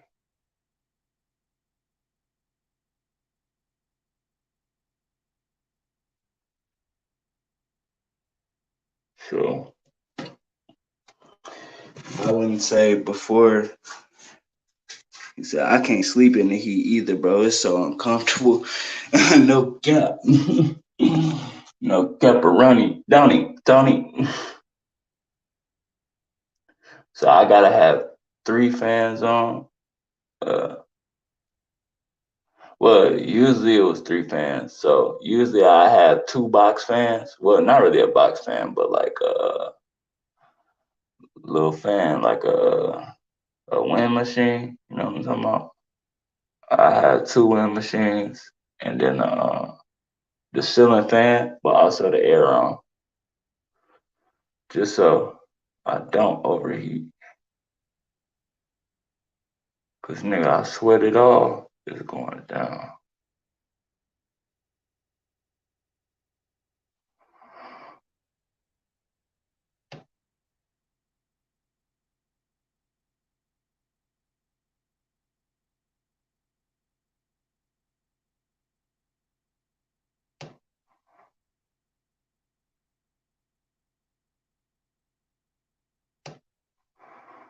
So I mean, shit.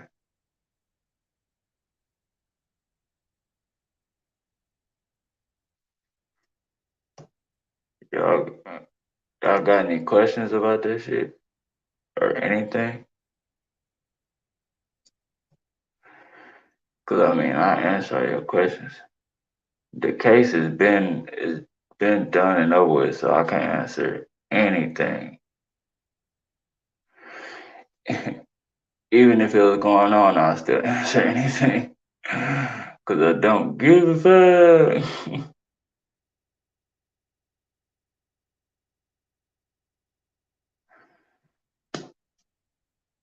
And then at that time, I had dreads, but I cut my motherfucking dreads off because like Chief Keef was big at the time, so I didn't want to be seen as a motherfucking Chief Keefer.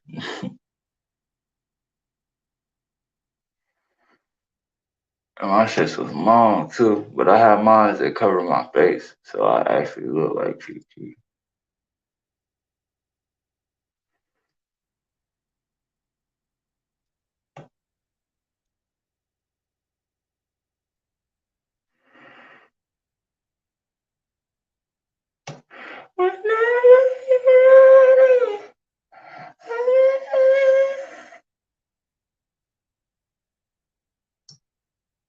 But yeah, I definitely didn't want to like no Chief Keef ass nigga. That's the quickest way to go to jail.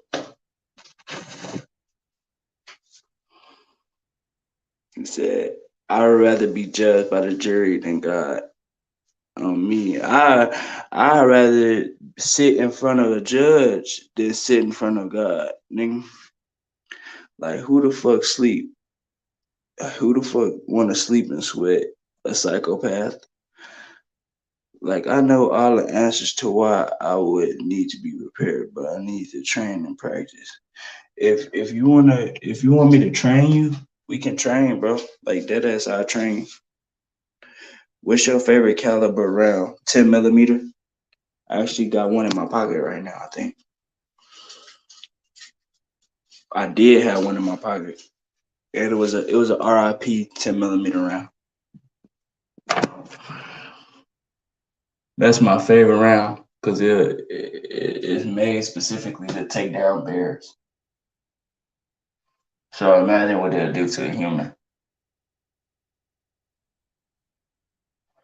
Just imagine what it'll do to a human. Like it's made to kill bears. A bear can charge at you, get shot 10 times, and still be charging at you, nigga. So imagine the stopping power it got on a human. Just imagine.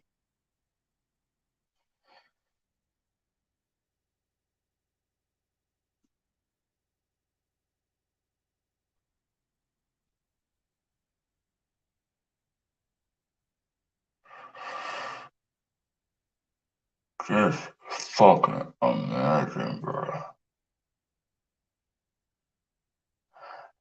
And I really didn't think it was nothing more powerful than a 45 and a handgun round. Like not like a revolver, cause I know the revolver rounds they be having some shit.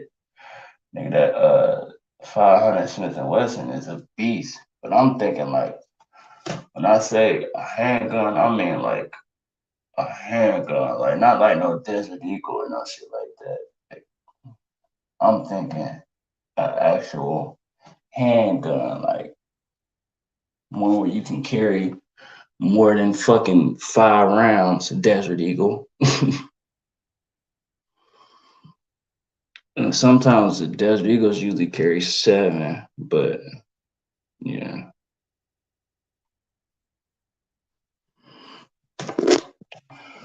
For sure. I'll hop on this motherfucker with you. Oh shit. Click the link in the description on YouTube and I can add you. That's facts. I got some 45 and 9 in my room with me. The 45s are humongous. Yeah. We call them cow nipples. Mm-hmm. Them cow nipples will put some on your ass, but 10 millimeters are bigger and they got more stopping power. I didn't even know that until I got a 10 millimeter and actually seeing how big the bullets are. But yeah, go to if well you it say you on YouTube, just click the link in the description and then it'll let you add.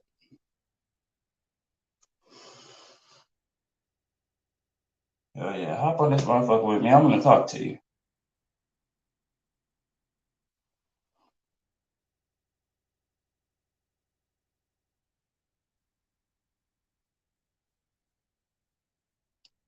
Cause I'll fly to where you at and train with you. I need to go get this motherfucker shop in the morning. I bought it online. Where what you get?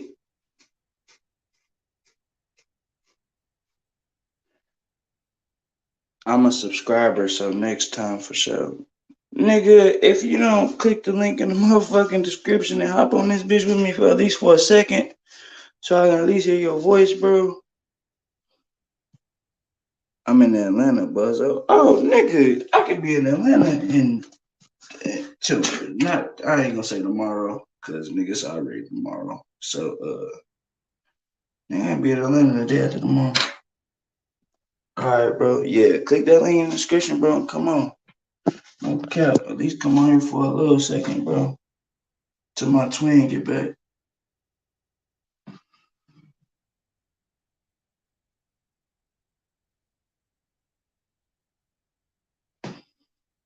Mm, mm, mm, mm, mm.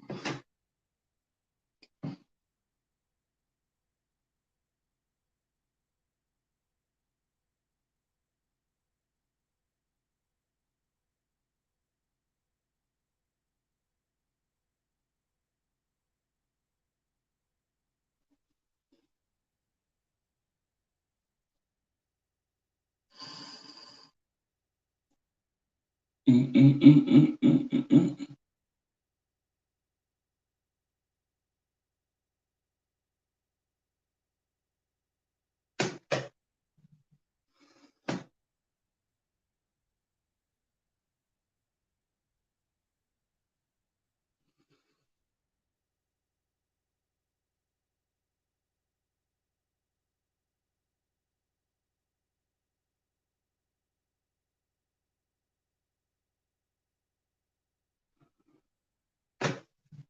Why don't I see it popping up, bro? Come on. The room is really is dead open, bro.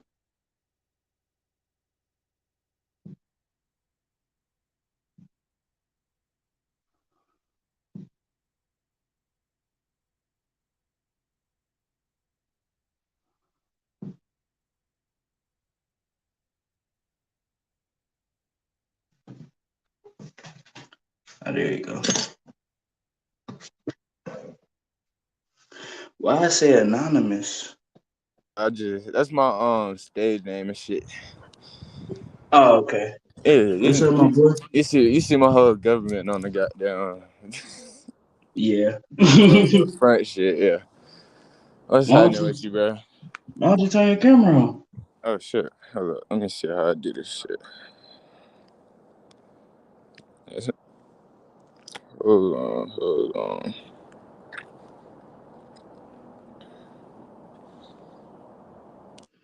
Mike, Cam. I don't know. This shit tripping. Was you in the dark or something? I ain't in the dark. I got the camera shit on. Like you see how it's just an icon right now. Yeah. And I turn it off. I am outside though, so I'm waiting for it. Oh, nigga, that's probably why. Cause it's just showing Yeah. you in the dark. Damn. I probably ain't got no hold up. Let me see if my Wi-Fi connected from out here. Nah, that's what I'm saying. You in the dark, bro. It's just cause you outside. Oh, I tried to see. I'm right under a lamppost. This shit Hey, you say should you right under the lamppost? oh yeah. It should be I was gonna say even if I just even if seen it's something a little bit, but it went away whenever you clicked the shit off. shit might be tripping. It might just have the audio on this bit. Yeah. Fuck it. But yeah, I can come train with you, bro, if you really want to. Bet. I got them just got this motherfucker, so I'm about to go take the safety class with my aunt and shit. So I know how to use that shit for real. What you get? 45. Glock 45, 9 millimeter. I got the gray one though. So it's like a black slide with the gray frame. Shit The kind of wolf fire. gray? Yeah, like concrete gray or some shit. Yeah. Mm. Yeah, some shit. But I've been trying to get one of them motherfuckers for a minute. I just got down. Really ain't had no bread for real. So I had got my Mm. money up. I What you had got a got my new money job up. or something? Huh? What you got a new job or something? Oh no, I've been had a job. I had got a little I'm in school now, so like, you get the financial aid shit. Mm-hmm. Then they give you that little loan, give you that money. Yeah, I was gonna say they give your ass a check, boy. Them Good checks little be check, fat. good little band. Mm. That's all I need. I'm like, nigga, I don't drop no 600 in my shit. That shit said. Then the motherfucker mix with my the direct deposit mix with my mixing with my work check. So that bitch said a rack. I'm like, nigga, I'm rich. I had a whole new aura in that shit. That nigga said I'm Walking around rich. like that nigga. Not real shit. But yeah, I had bought that motherfucker cause nigga, we in Atlanta, bro. Mm-hmm. Nigga, I was trying to tell my dukes this shit is not sweet. Yeah, nigga, then you gotta make it home, bro. Like you always, What? man. And I'm gonna put you onto this scenario too. So my dad died last year, and Mhm. we I'm wasn't sorry to hear close. that. We wasn't close So, enough like that. He honestly, he like my illegitimate father type shit. So my mm, dad died. My I'm sorry grandpa, to hear. he died in like the 90s or whatever. Mm, So I'm really like the last nigga to, if my family gonna be, if it's gonna be another foster after me, it's gonna be because of me type shit. facts. So that's really what made me think about shit like that. Like, I gotta preserve this shit. Man, I'm kind of like, I'm an eclectic kind of nigga. I skateboard and shit. So niggas be thinking shit Mm, sweet, all of that bullshit. mm-hmm. But I don't really, we got down. I skate and shit, but we really from goddamn, we from where we from. I'm from Southwest Atlanta, so Mm. niggas don't see that, but that's just me. Yeah, niggas be trying you right. Yeah, nah, niggas don't necessarily try me, but I know it's warranted. Mm-hmm. You just gotta, I just know I gotta have that shit, man. I want nice shit, so I want to be able to protect that shit, protect my partners, protect my people and shit. It ain't even like no tough shit. Cause Yeah, I yeah. knew, like, we black, we some niggas. And I don't look. Goddamn, when I you get a was. gun, niggas gonna be tripping on you. Yeah. Your folks gonna be like, why you got a gun? You trying to be a gangster? Trying to Mm-hmm. get thugged out now? Like, no. I'm trying to make Hey, sure y'all yo. niggas get. And I'm gonna give you a tip, bro. All right. Don't let nobody see that bitch. Oh Like, hell no. like when I mean see that bitch, like Touch that shit. I anybody, know what you mean. yeah, anybody ask me, oh, bro, let me see that bitch Hell real yeah. quick. No, nigga, do not put your gun in nobody else's hand, cause you put I'm it in already their not. hand, bro. They Had that warranted shit to on you. take your shit. Hell yeah. That's what Even I'm if saying. you, even if you take the clip out and give it to them, don't even do Hell that, yeah. bro. I'm alright. I felt that. I felt that. That's good advice, bro. Don't and Cause look, don't even trust your homeboys. That I was gonna say, also, you like when you said protect your homeboys, nigga, don't even protect them, bro. Protect mm, yourself at all times, nigga. right. Don't protect your homeboys at all, bro. Because like you've been here throughout this whole situation, me explaining this shit, nigga. I done My, heard, yeah. All the this whole little, situation has been my homeboys, yeah. nigga. This has not been no random Joe Schmo off the street, fam. Like. That's some, yeah. Every single person in this situation that fucked me over was my homeboy. So nigga, don't trust them niggas. 100. Ever. Man, Ever, bro. I also feel, I could also get with that sentiment because ain't nobody ever let me see they shit. And look, the motherfuckers who mainly who fuck you over be your homeboys. You wanna know why? Right. Cause them the motherfuckers that can get close to you. That's 100. It don't That's be no 100. random motherfucker off the street because you ain't gonna trust a random motherfucker off the street. That's just Fact. like if a random motherfucker walk up to your window asking for change. You You not motherfuckers going, gonna yeah. need to roll the window down on You some gonna give shit. it to the goddamn, you gonna give it to the J that you already know. Mm-hmm. Hell But yeah. motherfuckers don't even be rolling the window down because motherfuckers be getting active like that. I'm generous though. I Motherfuckers, got down. I give if I got it. motherfuckers will act like they hear a motherfucker through the window without rolling that motherfucker down. We all done did that shit though. That's the craziest No shit. cap. I done got down. I'm generous though. I got down. I be giving out my little roaches and shit. I be mid smoking a blunt. I pull up to the window. Let me get some. Let me get some change. Let me get some. I'm like, here, nigga. You can have this little half a blunt. Get her real quick. Mm-hmm. You know that's all you want. But no, God that nigga damn, this want some cold is a crack. bitch out here. I'm waiting for the Migo. But hell yeah, bro. Do not, do not, trust, don't protect your homeboys with your gun, bro. Nigga, For sure, protect for sure, you. for sure. So like, if a gun If it situation is. happen, nigga, I ain't saying, No, don't shoot. I get exactly what you're saying. Put yourself first, but if you're gonna Yeah, protect somebody, make sure you straight. yeah, cause think about it like this, my nigga. if a situation happened and the shootout happened and you shoot back, Mm-hmm. you're not that's technically you protecting your homeboy, but you're not protecting your homeboy at the same time. You're protecting your life, Yeah. but you just shot. But You it's feel gonna be me? yeah. It kind of. I mean, that's But the effect would be that you protecting all of y'all. Yeah. but nigga, if you But you got your best interest. now Yeah. if you protecting your homeboy and shit like that, bro, you basically putting yourself in his beefs and shit like that. Hell yeah. Cause you protect that nigga one time, he gonna be like, oh I yeah, don't never. nigga.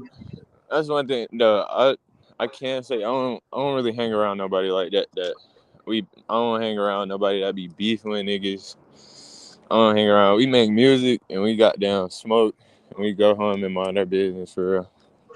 We laugh and crack jokes. Yeah, that's also what I was saying. You should got down check out. We got a group called Backseat down here. My partner been going crazy. He in New York right now. He just had a static selector playing him on whatever radio station he on. Mhm. So this shit was going pretty crazy. I dropped a couple. I make beats and shit, so I don't rap yet, but I make beats and shit. So I just dropped a beat tape on SoundCloud. I've just been working on a lot of shit. Outside of I go to work too. I work at FedEx and shit. So I go to FedEx, That's a take it to good the job. crib, smoke, goddamn, make some beats. That's a good ass job. Hell yeah, niggas don't know. Cause half the motherfuckers that apply and start working there, they not disciplined enough to thug it out till you get to Is them. you a driver? Hell yeah. Them niggas be making Okay. like 40, 30, 40 hours. Hell yeah, that's a good ass job. I'm That's proud of fun. you. Hell yeah. I just got them. I feel like I just got a different kind of discipline. And I know I really got like a purpose for real. So I can't really like let a lot of opportunities that I got go to waste like a lot of niggas do. Hell Cause yeah. they got privilege for real. You heard me? I told you I'm proud of you. Thank you, bro. No problem. Cause that shit mean a lot, bro. Like, cause you you don't really get rewarded for doing the right thing a lot. You feel me? At all. Exactly. Or just being a genuine person for real. That shit don't benefit you. Yeah, yeah. Yeah. Hey, and bro, like that's what I was saying, bro. Like, fuck with me, cause like shit. Uh, since you make beats and shit, nigga. So like, I'm signed to Universal. So like, nigga, Facts. everybody who I be doing music with, like Go up. the last three producers who made beats for me that I did songs for Uh um for Universal, uh they got signed, nigga. I'm gonna send you some shit, bro. And then like the artist too, but like it's only been one artist that I did a song with lately, and well, uh not even lately, but like the last person I did a song with, that's not yeah. like a popping artist, like Uh that's literally not like uh Trippy Red or Future, or motherfuckers like that. But um, nigga, only thing about the beats, since I'm signed to Universal, they make me they make the producers pay for placements. You hear me? Hello? You hear me?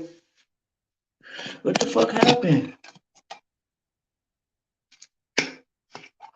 But yeah, they. Well, I don't know if you hear me, my but they fault, make bro. them. My Oh, boy okay. just called me. Oh, no, you good. But Appreciate you. yeah, the only thing that they do, they make the producers pay for placements for me to get on their beat. Mm, But that just means the beat is guaranteed gonna get used though. facts. Yeah, that's my one like my biggest concern right now is getting my shit like copyrighted and shit. Shit, nigga, if you need help, I can copyright do all that shit. So what I was telling Soulless is basically what I did so I get paid from all my shit. So even motherfucking established artists don't even know this. So On every distribution site, so it's like DistroKid, Yeah, TuneCore, all that facts. shit. Yeah. So I could post the same song uh on all of those sites, and literally it's only gonna show up on Apple Music and Spotify one time. So when people click it, that one view translate over all the 8 sites. His homeboy probably calling them again.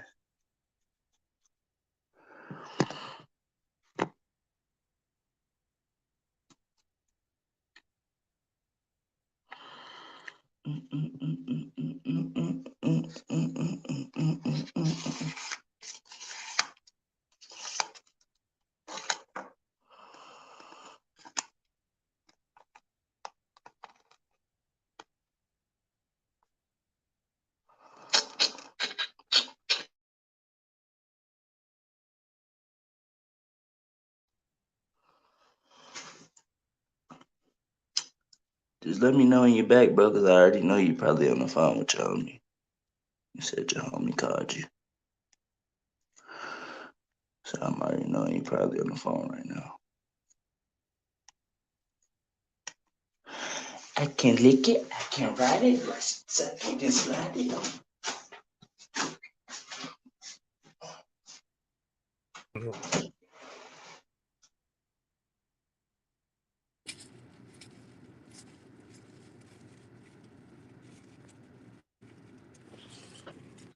Yo, Yeah. what's happening? Yeah, I was just saying like I know you probably on the phone with your homeboy. No, I had just hopped in the car with him. Then I got down, went to Cash App. Nah, let me not. I'm saying too much. Trying to got down. Let me chill out, man. But yeah, I was saying, my shit. I'm just trying to get the like the outreach and shit. Like, what's it called when you You But that's fin just gonna come. That's just gonna come with the exposure. Working with a bigger artist for. Yeah, did you hear what I was saying though? Yeah, I was hearing you, and I was talking back like I got like you could hear me type shit. Like But a kid. yeah, so you can post. I could do that shit for you, and then like, well, I'll show you how to do it, so Yeah, I ain't like doing no shiesty shit, cause I fact, don't do fact, no fact. shit like that. But Yeah, I just wanna know what to do type shit. yeah. So look, and then you post it over. Since it's posted on. Okay, so basically, you basically posting the same shit over all the sites, but it Mm, all generates. So it only show up on Apple Music and Spotify one time. So when somebody click it, it it it hit generates yeah. over all those 8 sites. So if you get 1 million views on one song, but you posted that same song on 8 sites, and it's the exact same song, I hit a mill. you getting paid for that 1 million views 8 times. God damn.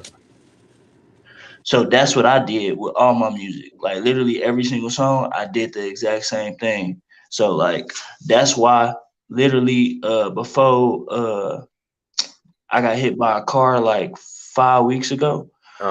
Uh, Before then, I haven't dropped a song in a year and a half, and literally I've been getting paid the same amount as when I was dropping music every single day. Jeez. And I was got down.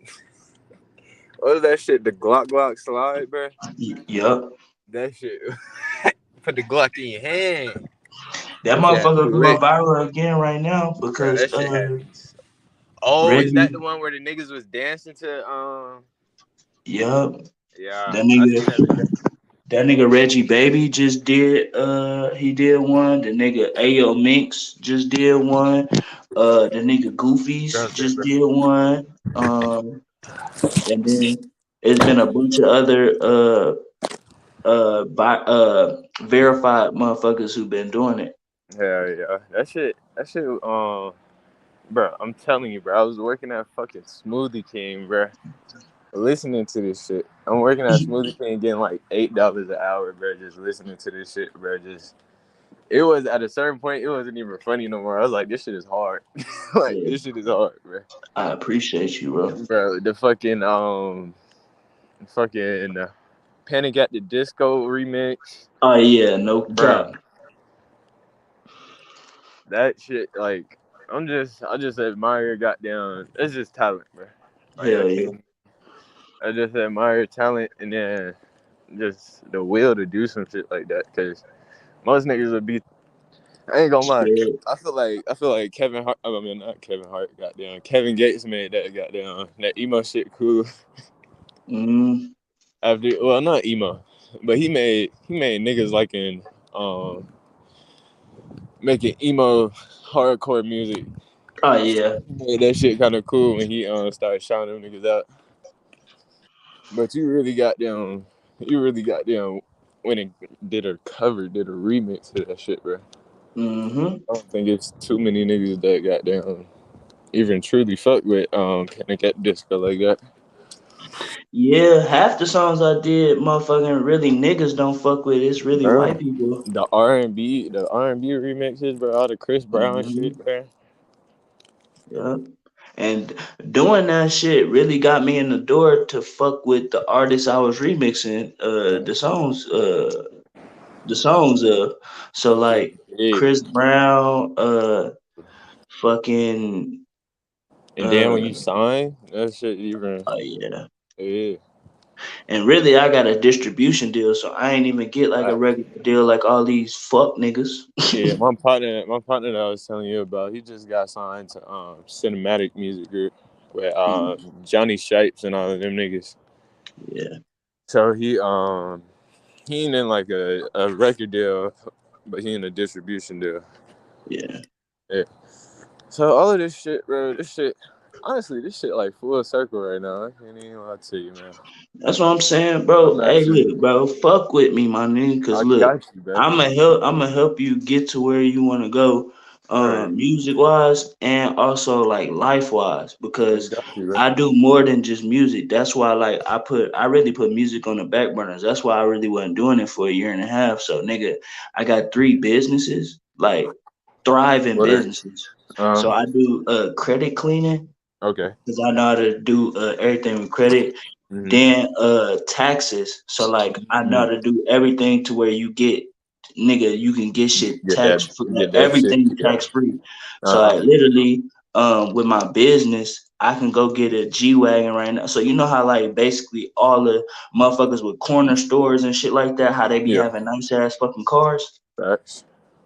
Is because literally it's a tax write off. So any Wow. car that's over 6,000 pounds, you can get as a tax write off. That's why motherfuckers be driving G The wagons and all trucks that and other shit, shit. yeah. I got them. I was hearing about that shit last year, and I wanted to get a truck that you could just write that shit off. And I was like, Yeah, shit, I'm gonna have to go but ahead and go ahead and get a truck. I know the way where literally you can go into a dealership, nigga, and get Get it and anything. walk out the same day without paying for nothing. Like, and then on top of that, mm, I know the way where you can go into a dealership and literally get 60 cars for your employees, not pay $1 down, get 60 cars. You just gonna need 60 motherfuckers to drive the cars off. That no, I fuck with you, bro. This But literally, you can write anything oh off. yeah, this big. Goddamn, I was, Literally, you can write a house off. You can write nigga. You can write plane tickets off. You can bro, write trips off. You can write everything off, bro.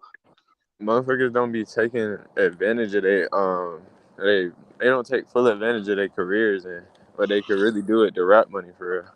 Exactly. Like And when you get that, it ain't even just like rap money, bro. Cause I'm it's saying like, when you start getting that clean money, that yeah, shit just make it look so like it's just so smart. It's not even like it's a it's way you can like do everything, bro. yeah. It's good to see a black man winning, bro. I appreciate you. That shit, that shit real motivation. I ain't gonna lie to you. I listen to a lot of goddamn Larry June and shit. So that shit Oh be yeah, goddamn. same. Hell yeah. That shit really be goddamn. That shit stick. I ain't gonna lie to you. Like real, if you like, just real players know. If you want to be broke and dirty and dusty your whole life, you ain't gonna get half of this shit. Hmm. You ain't even gonna understand what the small gist that niggas is putting down. And bro, look. So with the monetizing shit, I'm gonna help you with that shit. But then also I'm gonna help you with this business shit. Cause I also got a so I had the credit cleaning business. Uh, I help people with their taxes, and then nigga, I know how to code and shit. So I coded this app for my mom, and I uh, made an app for my mom. So you know how apartments they be have they like you leave your trash outside and somebody come pick it up. yeah. That shit called valet service. So I made an app called Valet Living Uh-huh. for my mom, and now I made her a CEO. She running it up. Yeah, I made her a CEO of that business, and basically I get paid from the app being on the app store Mhm. because so basically with the app store, if you make it to where you charge for your app, you only get paid from people buying your app. But if you Mhm. make it for free, you get paid off the downloads. Just the what's it called when like the old shit when you used to visit websites and you just got the revenue from clicking on it. hmm Yeah, But it's not like that. So uh, like okay, it's something different. on the app store, if you make your shit free, you get paid off downloads because you taking all the risk. So Okay. it's like this. Per download, you get 50 cents, Okay. but every download make you $1. Dollar, But huh? you splitting it with either Google Play or iOS. Yeah. But then on top of that, usually apps that's free, you get a membership. Like they make memberships in the app to where um you can become a member and get a higher. Basically, you could do more on the app. Mm. So it makes So with shit like that, you ain't gotta charge for the app, yeah. but it just make it is even more incentive It's because more you get yeah. more shit. It's more Uh, accessible.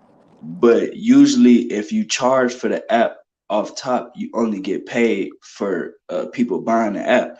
And I literally not a day in my life have I paid for an app off any app store. That. Mm. I don't care if it was 99 cents, nigga. I never paid for an app in my motherfucking life, so that's why I made it free. And I did it like that. So look, I got paid from my mom from doing the coding up front, Mm. and then I get paid a royalty from the app store every time it get downloaded. Shit. So you just got like your own employees and shit, Yeah. and there's God damn. I So then on also I top of that, was I do credit cleaning, and then I got the teaching people how to do the tax shit to mhm. where you can get everything written off. But also I help people with their taxes. Nice.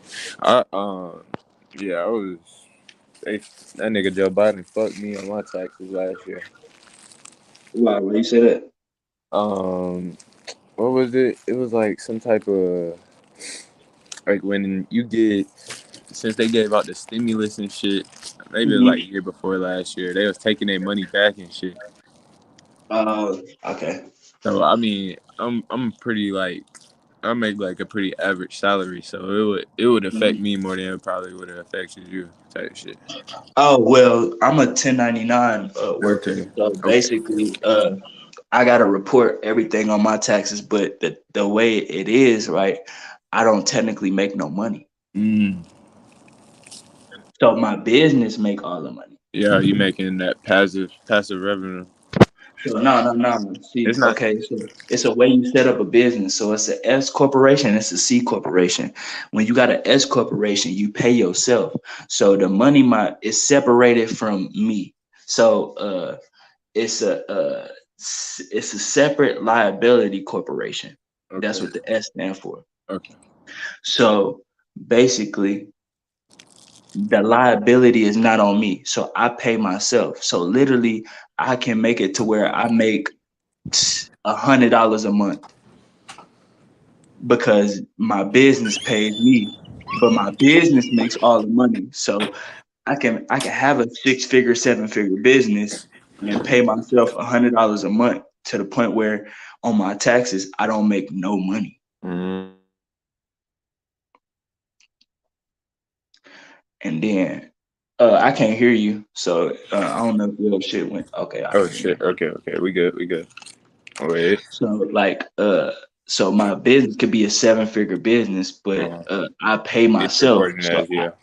yeah, so like Mm. technically I don't make no money. So I'm a 1099 worker technically. So whenever I file my taxes, nigga, I literally I literally make no money. So I don't get a return. Oh shit, he gone. But you probably still in here. I don't get a tax return, but also I don't have to pay taxes. Well, I still technically pay taxes because I go to the store and shit like that. Trying to camera. So Come on, camera. Come on, camera. Come through. I Nope. bet I basically do pay taxes because I go to the store and I buy shit. But Yeah. But you not paying like yeah, like on my since you don't make check, the you know, income, shit you're like not that. paying like the federal tax. Yeah, Okay. and like it's 100% legal. Legal. Yeah. So Legal like, loopholes. yeah. So like um I could teach you how to do that, and not only just teach you, like I could do it for you to the point where, and I could set up a business for you and all that shit, bro. To the point where, because technically you already have a business since you make beats, Mm-hmm.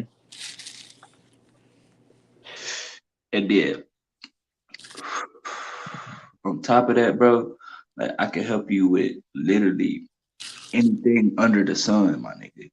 Facts. You would jack of all. Yep. And then like, okay, so on top of that, um, What made you realize that you had to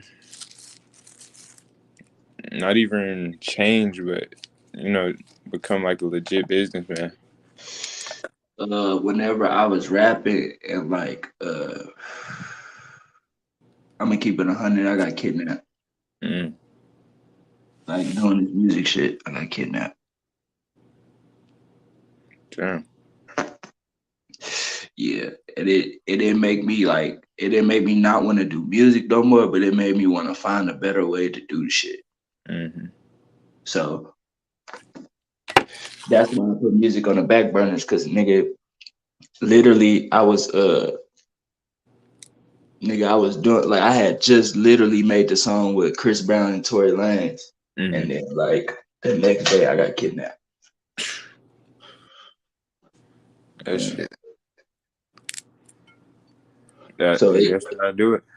it just made me want to fall back and Yeah. really just like think about this shit. Cause I'm like, well, shit, nigga, I'm making the same amount of money as I was regardless, and I ain't gotta drop a single thing because I'm on every Spotify radio playlist. I'm on every Spotify playlist that there is.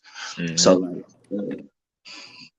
and like official Spotify playlist, not like motherfuckers make a playlist on Spotify and I'm on And that add because you, yeah. I'm on those too, but like. Of course. I'm on every Spotify playlist, like your daily mix, Mm. Yeah. rap weekly. I'm even Mm. on Rap Caviar. Jeez. That's the biggest one. Yeah, like so, like literally, even when I didn't drop a single song in a year and a half, nigga. I've literally been on all those playlists for literally 360 weeks.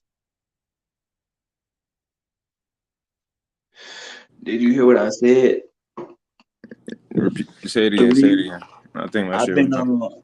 I've been on every Spotify playlist for 360 weeks. God damn.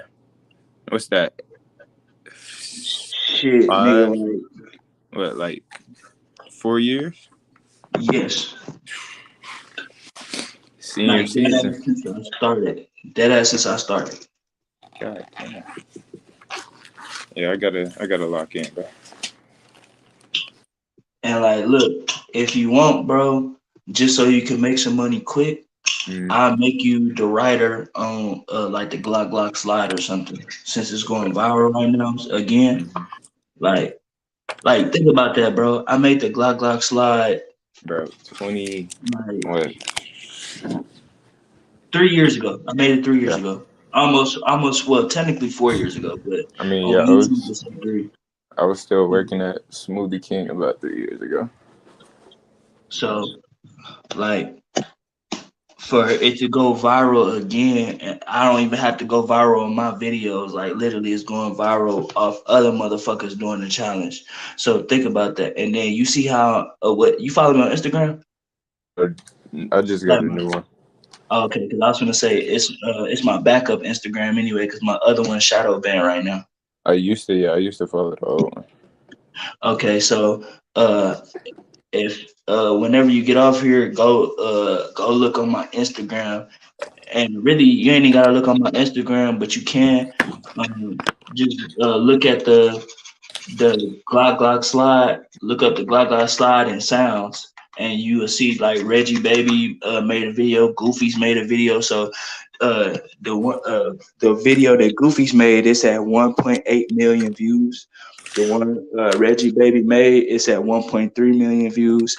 The one that Ayo Minx made is at 960,000. The one this other nigga made, he verified too. It's at 2.8 million. This other nigga who made one that's at 960,000 views, and then it's 380 more videos of people More doing it. reels. Yeah. Yeah. So think about that. I get my shit monetized to the point where it don't matter if people post it on Instagram, Twitter, TikTok, uh, YouTube, anything like that is They monetized. gotta, So yeah, they it's hot gonna boy. show up. Yeah, it's gonna Yeah. show up copyrighted, but I get Yeah. paid from all that. So on Facebook alone, I got 8.8 billion views. God damn. That's, On Twitter alone, I got 790 million. and this coming from going from the Trillers. Yeah. And Keep this the this Trillers in the other bathroom. motherfuckers posting it, and really it ain't even just the Trillers. So like even when people like make a I'm, video to it. I'm saying like where it started from. Oh yeah, the 'Cause I Trillers. remember when you was with your partners in the Trillers. Yeah, and them the nigga who was in the Trillers, the The nigga white who boy. snitched on me. Nah, not Talking the about not the white boy. it was the white boy, the one that you was talking about earlier. No, it was Okay, okay. the black nigga with the dreads. I remember. I slightly remember their faces, but I don't remember. I don't exactly remember. That's why I didn't have him in the videos like that. Yeah. Mm. That He was makes sense. only in like two. Yeah. And then I for sure remember when you pulled out the RPG. Oh yeah, for sure. Still got that bitch too. You can't. I can't forget that one. But yeah, nigga. So if you want to make some quick bread, nigga, I'll just make you the writer of that shit, because the writer and basically the performer get paid the same amount. Mm. Yeah. Um. I heard about what's his name? I heard about people being writers under aliases. Yeah, but then it'll be hard to claim your money sometimes. Mm, okay, okay, okay, That's why people don't do it a lot. okay, okay. I'm They down only though. do that shit if they working with like motherfucking Kanye West or some shit. Yeah, that's what Just I was because hearing. Kanye pay up front. Mm, I was hearing that about. That's what Frank Ocean was on for a minute. Oh yeah, that's how he got out his deal. He was going under aliases and Yeah, writing because songs for John Legend.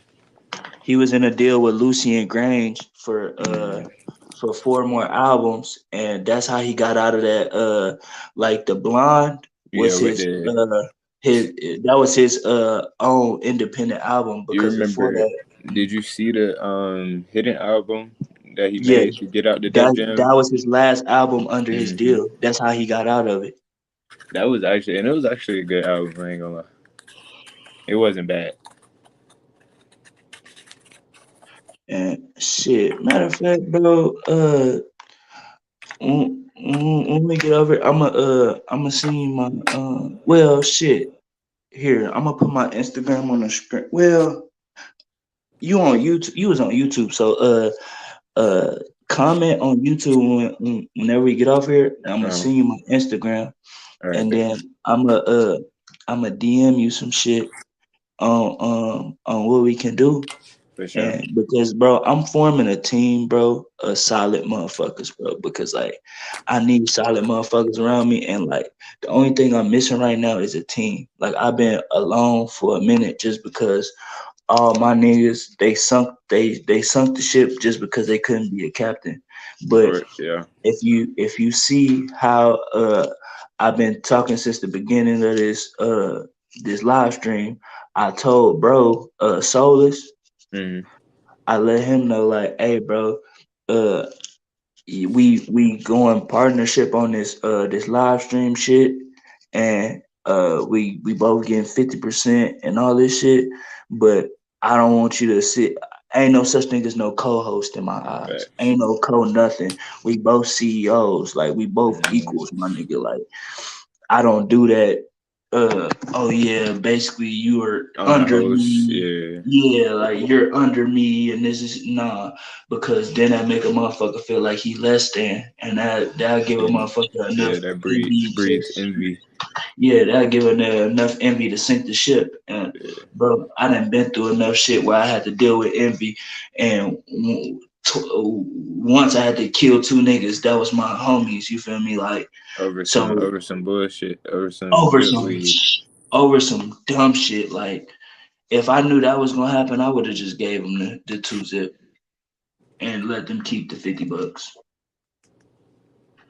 because then they would still have my life. I wouldn't. They'll still have their life. I wouldn't have dreams when I get hot. I wouldn't. I wouldn't have to deal with going to the feds. I wouldn't have to deal with a bunch of bullshit that I already Fact. dealt with.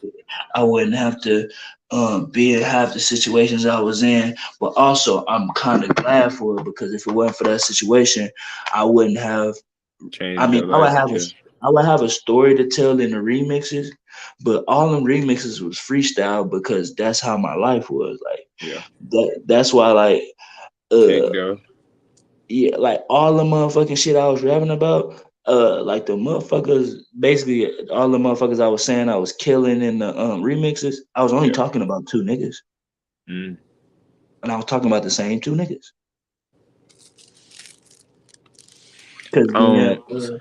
once I made one, I said I made a remix called Name Dropping, and it was Mhm. to the it's B2 rock around this. I Uh, remember that one, bro. uh, that's when I name dropped who I was talking about. Yeah, that's deep. So like, And it's folks that you had. They got you done spent time with. yeah, It ain't nobody that you don't know. literally nobody. Like, Yeah, nigga, I would hate to go I was through just that. arguing with Rihanna model earlier, Slick Woods, and then Yeah, fuck I know around, you talking about. Or nigga, they got to. I turned down Kylie Jenner, bro. Ain't a lot of motherfuckers can say they turned down Kylie Jenner, bro, That's cause facts. she tried to fuck. But like, honestly, I would have fucked her if she wasn't weird about it. I heard, or I've seen that shit. She be And doing then the weird shit. funny part about it is, like, she told me about the Tory Lanez Megan Thee Stallion situation. That's why I believe Tory and what happened, because he like literally she told me exactly what happened. Like she even showed me the footage of what happened at her house. Oh, that's why you was willing to work with him. Yeah, Oh, right. but I, not only that, like I never believe a female with females say, bro. Bitches be like literally, it bitches be sounds kind lying of and fucked say up, but niggas raped it's her. true. Like it's true. It's hard. Like you They'll gotta lie take to you. the only female I believe is my mama, nigga. Facts. Even then, Wholeheartedly, that's the only for me, motherfucker I believe. for me personally, even then, it's kind of hard. Like, no, bro, because like these bitches, they females are emotion. They go off emotion. So Yeah. like Where they just feel like, because she feel like it, yeah, she'll lie to you. feel You like, feel me? And then not only that, like females are emotional creatures, bro. So like think about this. Think about how many females been like, oh, I cheated because I felt like you didn't love me no more and this, and that. Cause she it's always felt felt like felt like, exact and literally they feelings don't even have to be 100% right all the time. Like bitches could be wrong and bro, literally they'll still do some shit because they felt like, oh, this when is they that. know they in the wrong too. Exactly. And then you ever realize how a female won't admit she wrong even when she literally dead ass wrong. Like literally it could be 100% proof and Like you everything that ever, she wrong, and she will literally argue down till you die, letting you know that she's not wrong, my nigga. literally, you ever, you ever made a girl cheat? You said, have I made a girl cheat? Yeah, or not made her, but she ended up cheating. Yeah, but Yeesh. she lied. She lied to me, telling me she didn't. Like, Exactly, bro. so look, I'm gonna let you know some shit that's I'm gonna get vulnerable for a second. For Like sure. this is some shit that motherfuckers don't know about me, but basically well, it's not even like they don't know about me. Like I don't be at the forefront just Put it telling out, yeah. motherfuckers about it. You feel me? Like, but I'm gonna get vulnerable for a second. So, nigga, this is something like I only told motherfuckers I'm like close with. Yeah. And when I mean close, like not even my best friend know this, and I don't even got no best friend no more. So okay. On my girl birthday, well, my ex before my ex, so my ex before my ex, she was a virgin. Like Mm, she was 24. She was a mm. virgin. Goddamn. I'm the only nigga who fucked her at that time. But I waited. I literally waited though. Yeah. The thing about me waiting, bro, uh, literally I was with her every night. So me and her slept in the same bed every single night, and I waited 8 months to fuck her, Damn. to do anything, get my dick sucked, to eat her pussy, to God damn. touch her pussy, nigga, touch her titties, anything. God damn. You a strong man. Um, but on top of that, and look, the whole time she was flirting with, so she had guy friends. She was flirting Mm-hmm. with her guy friends openly, like literally openly flirting with these motherfuckers. And I'll call her out on it. And you feel me? She'll be like, oh, I'm not doing that. And I'll be like, bro, that's so fucking weird. You literally flirt with your guy friends. Knowing And damn well. then, right. She So ain't never. then, my bad. I didn't mean to cut you off. No, I was just gonna say knowing damn well she ain't never did shit. She ain't even that type of girl. Right. She really wasting their time. Or she was. And not really because they getting what they want out of her. I mean, a little conversation ain't gonna do much for us. I mean, but they linking up with her, chilling Yeah, with the her, all attention, type of yeah, shit. the Like attention. Yeah. it ain't just like, oh, just cause she ain't fucking them, that they ain't doing nothing. No, Facts. she pulling up on them, chilling with these niggas, and all Yeah, type of yeah. shit. Like That's so, dangerous too. yeah, nigga. Dangerous. And then they getting her drunk and all types of shit. Oh yeah, that's real tricky. So okay, look, on my ex birthday, she got so drunk that she was outside on the curb, half asleep, laying down type shit. Nigga, where the bars are at. So think about that. She not outside sleep on the sidewalk at her house or by her house, nigga. She's outside sleep on the sidewalk at the bars. Hurt. And literally, nigga, so and this is at 8 o'clock. This ain't like late at night where the motherfucker super drunk. No, this is at 8 o'clock. That's how drunk she was. And nigga, she was so drunk that somebody posted a video of her like that on Twitter. You hear me? I'm back. I'm back. Oh, okay. You hear what I I just said stepped though, or no? You outside. want me to repeat it? Hell yeah, hell yeah. I got you. I heard you, bro. Okay, like so basically, nigga, she was so drunk, she was outside asleep on the sidewalk at where the bars are at. Not like at Damn. her house or Like no shit like that, but where the like on the bars strip, at. like on the strip type shit. Yes, nigga, but she outside asleep on the sidewalk. Like And that, nigga, like just dozing off type shit. like nigga, she that drunk. And niggas Like posted a video of her like that on Twitter. And it was 8 o'clock, nigga. It wasn't like it was 12 o'clock, 4 o'clock in the morning when motherfuckers leaving the bars and no shit. Like, no, nigga, it was early. nigga, early. So her guy friend did okay. So it's this one nigga named Dom, Uh-oh. and the nigga she think the nigga don't like her, but literally we was chilling at her homeboy house named Stefan. Now Stefan cool, like Stefan know what's up with me. Yeah. And the nigga Dom know what's up with me too, cause the nigga he's scared. But But he like to we play with was, his life and shit.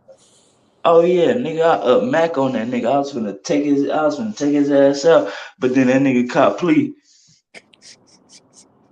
So the Dom nigga the Dom the snake. yup. So we was at the nigga Stefan house and uh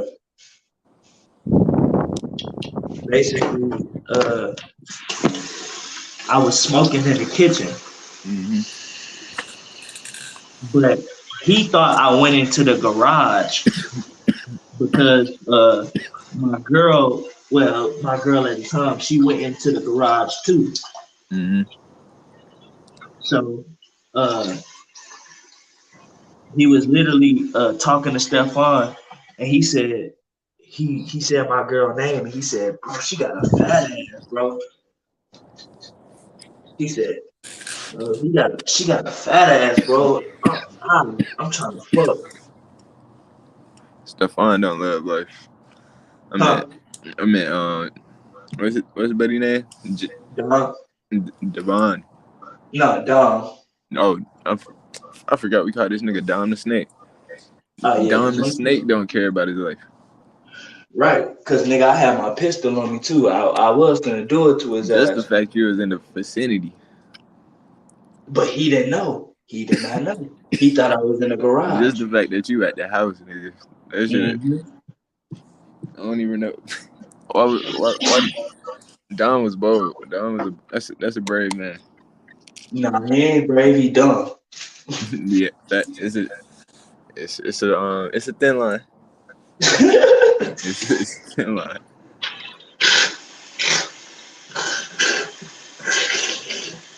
All so right, so Don, yeah. so then I went and I told her, and she was like, "No, he wouldn't. He wouldn't say nothing like that. He don't like me." I'm like, "Bro, I literally heard it with my own two ears, bro." And she like, "No, he wouldn't say that." So, but that was early in our little relationship. So that had nothing to do with the night that she fell asleep on the sidewalk. Mm. But okay, let's go to the night that she fell asleep on the sidewalk on her birthday. So Chilling tell me down. why. Tell me why. The nigga Don go home with her. Okay, He yeah. made up a little Trying excuse to to yeah. Looking like a good friend. yeah he made up a little excuse to spend the night. So Nigga spent the night. yeah, and not only that, he spent the night in the bed with her. I picked up on that one. So I look, didn't think Don was sleeping on the couch. Oh no. He damn sure I wasn't never sleeping on hear. the couch because he was sleeping in her room. I figured Don wasn't sleeping on the couch. So look, so on top of that, uh, they was in the same bed together. So um, I keep calling this bitch my girl. Um, she when she wear to bed, she only wear a t-shirt and she wear panties. That's it. So um, literally, they was in bed together. My, I keep saying my girl. Fuck. I'm gonna just say this bitch. This Yeah. bitch was so drunk, and all her guy friends knew, so they knew it was their chance to be able to fuck, dead ass, because all of them hit her up. Don't tell me. Don't tell me. I swear to God, I Don't swear to tell God. me, bro. Because then her other guy friend that she always be flirting with, this one she flirt with the most. He hit her up and said, "Oh, can I come spend the night?"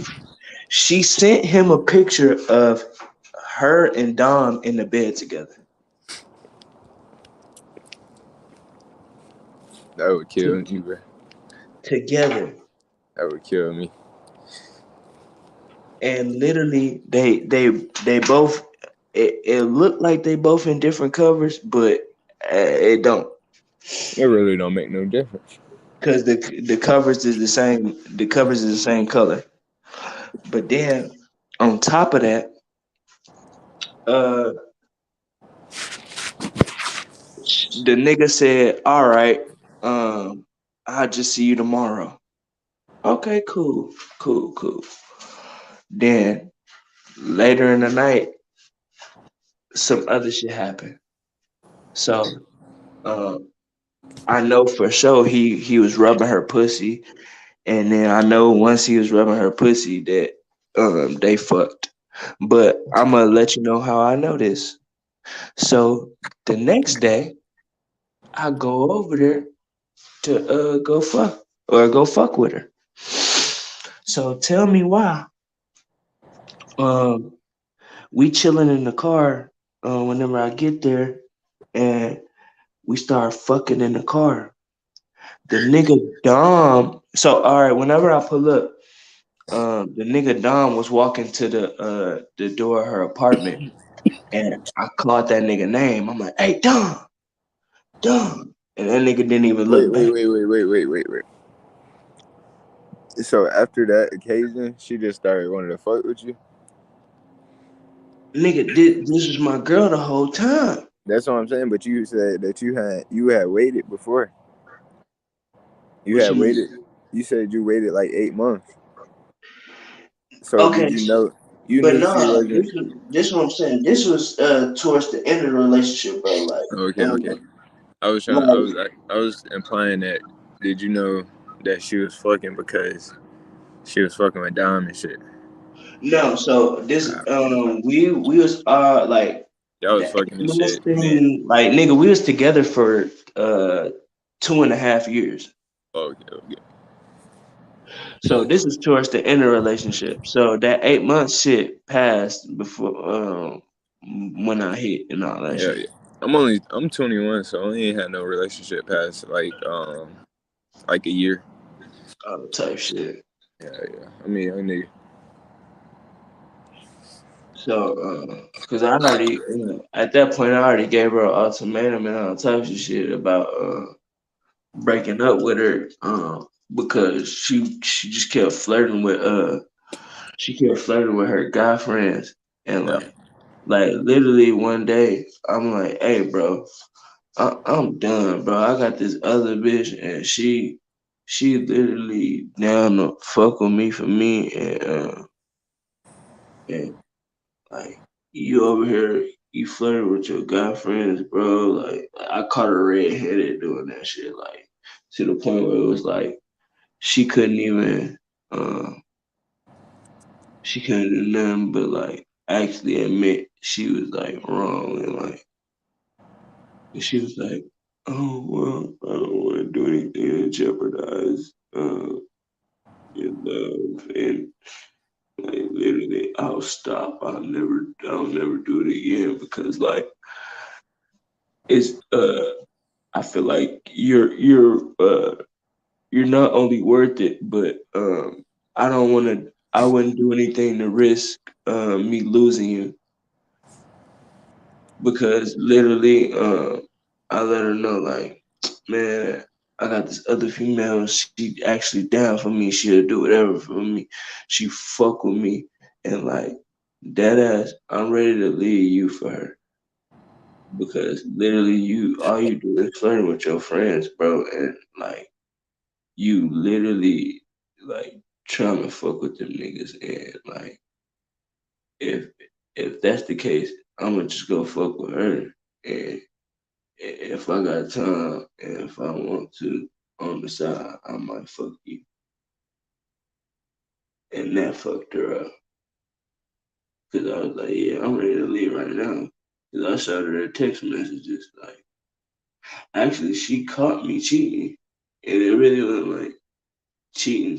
Cause it was like, nigga, I didn't care no more at that point. That's why she was like, oh, dude.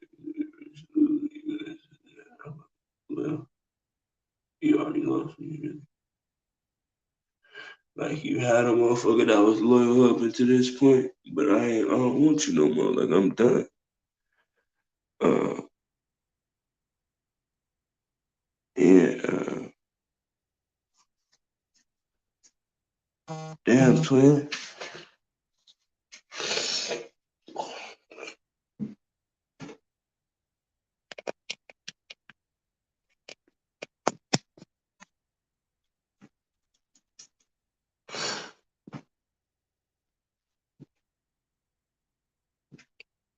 Damn, hopefully bro come back so I can finish this motherfucking story.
Mm, mm, mm, mm, mm, mm.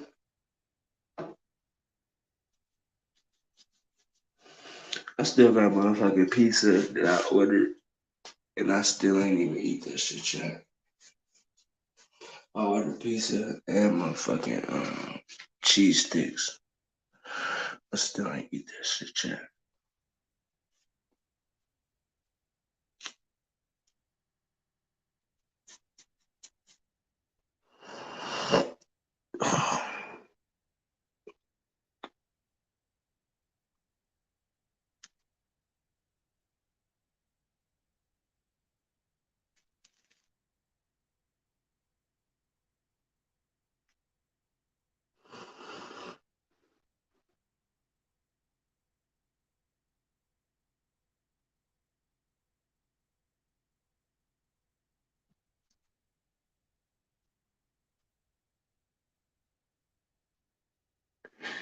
And fill the nose up for that dust. 3-6 Mafia.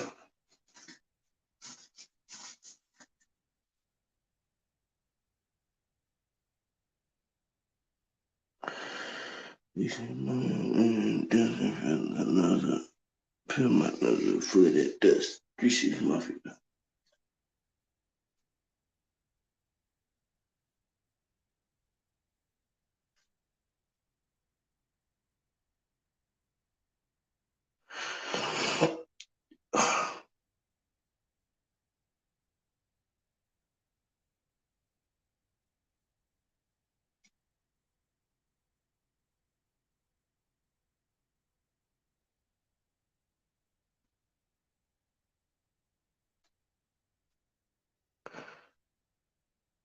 Damn, bro.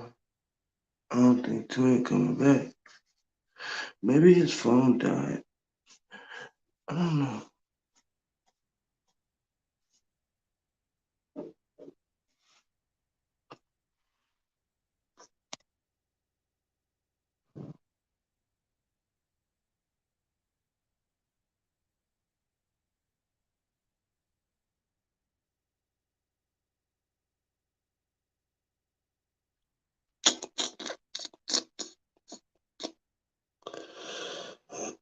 Uh, uh, uh.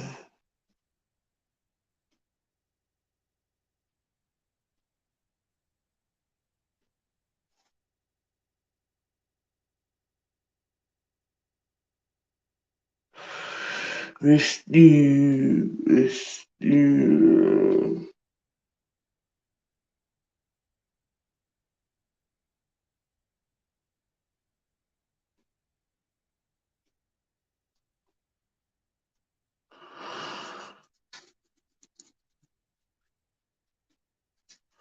I might tell bro I might just add him on Instagram and tell bro personally if he don't come back in the next in the next 4 minutes.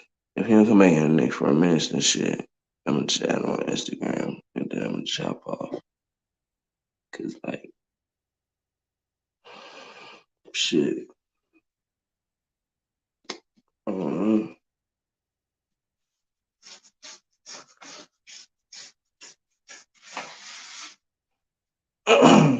I still ain't even eat the pizza. Uh, I need to, so I can go to sleep, and then it's only 1 hour and 30 minutes before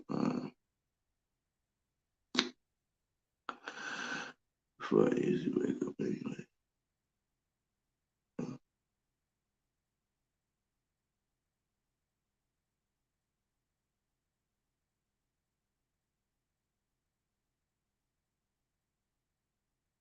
Really, 1 hour and 20 minutes. Doesn't fill my nose up full of that dust. 3-6 Mafia.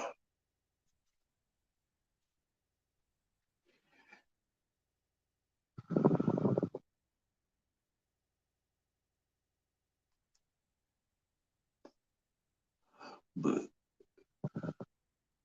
yeah, chat. I'm gonna finish the story for y'all. When bro get back, I'm gonna finish the story for him. Come back. So it's dirty ass bitch. Since I can't call her my girl, I keep saying that shit. This dirty ass bitch was fucking in the car. And literally, um, the nigga Don came to the motherfucking window. He seen her motherfucking ass, probably her pussy, all types of shit. The nigga said he came to the car so he can get his pack of wood out the car. Nigga, stop playing with me, folks. So, I I instantly was like, what the fuck? Like I uphold.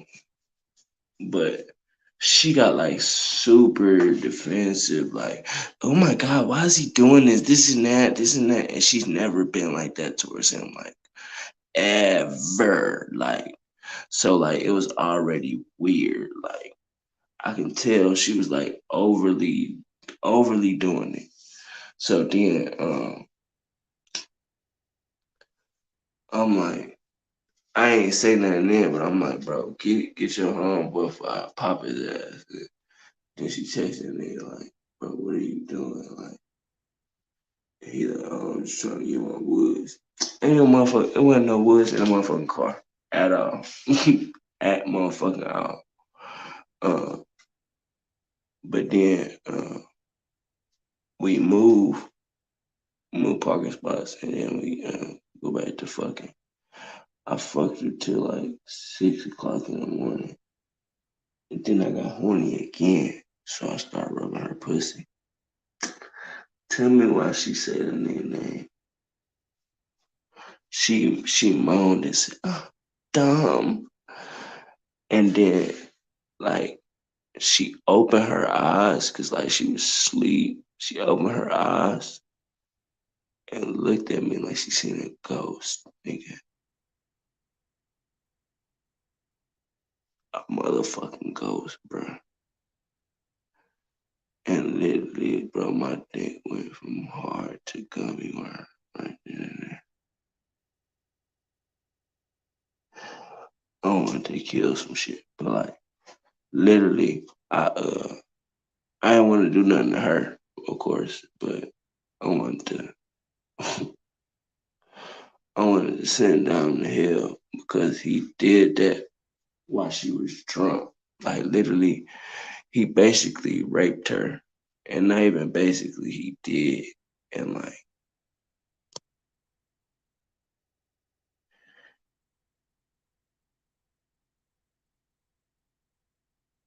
yeah, he really did this shit,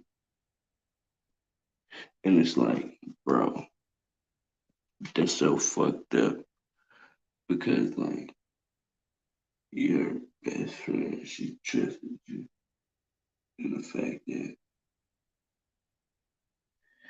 you wait till her birthday to, to get her so long drunk. Yeah, before she even gets to the crib, she passed out on the motherfucking sidewalk outside. And literally, motherfuckers posting it on Twitter of her like that to the point where all her guy friends texting her, "Oh, let me come over at night. Let me come over at night. Let me come over at night." Because they knew that was the night for them too. It was literally first come, first serve. And then they definitely probably came. Definitely probably, definitely came.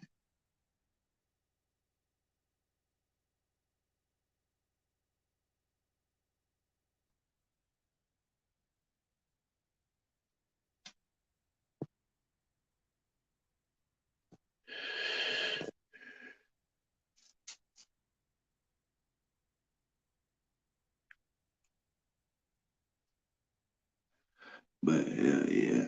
And bro ain't even back. So I'ma just add him on Instagram from YouTube and then yes sir. But y'all have a good night, man. This has been a 4 hour stream, 4 hour and 38 minutes. Um I'm gonna go to 440 since we ain't gonna end out on a weird ass number. Uh, I appreciate y'all. Y'all say what's up to the new motherfucking CEO, SOULIS. Uh, yeah, he definitely will be back. Anyway, definitely will be taking the bus storm. The quiet storm hour.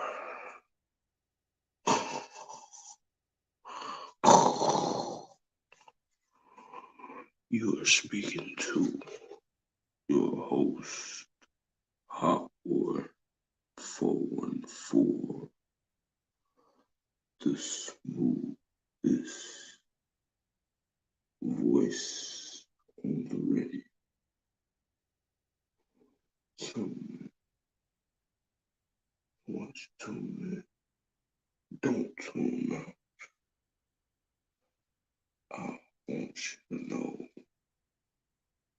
that it ain't your mind, it's what's behind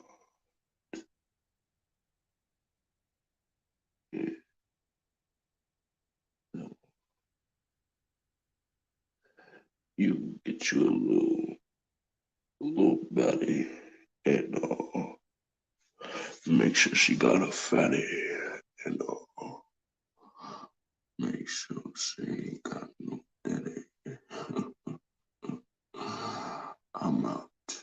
You guys enjoy your night.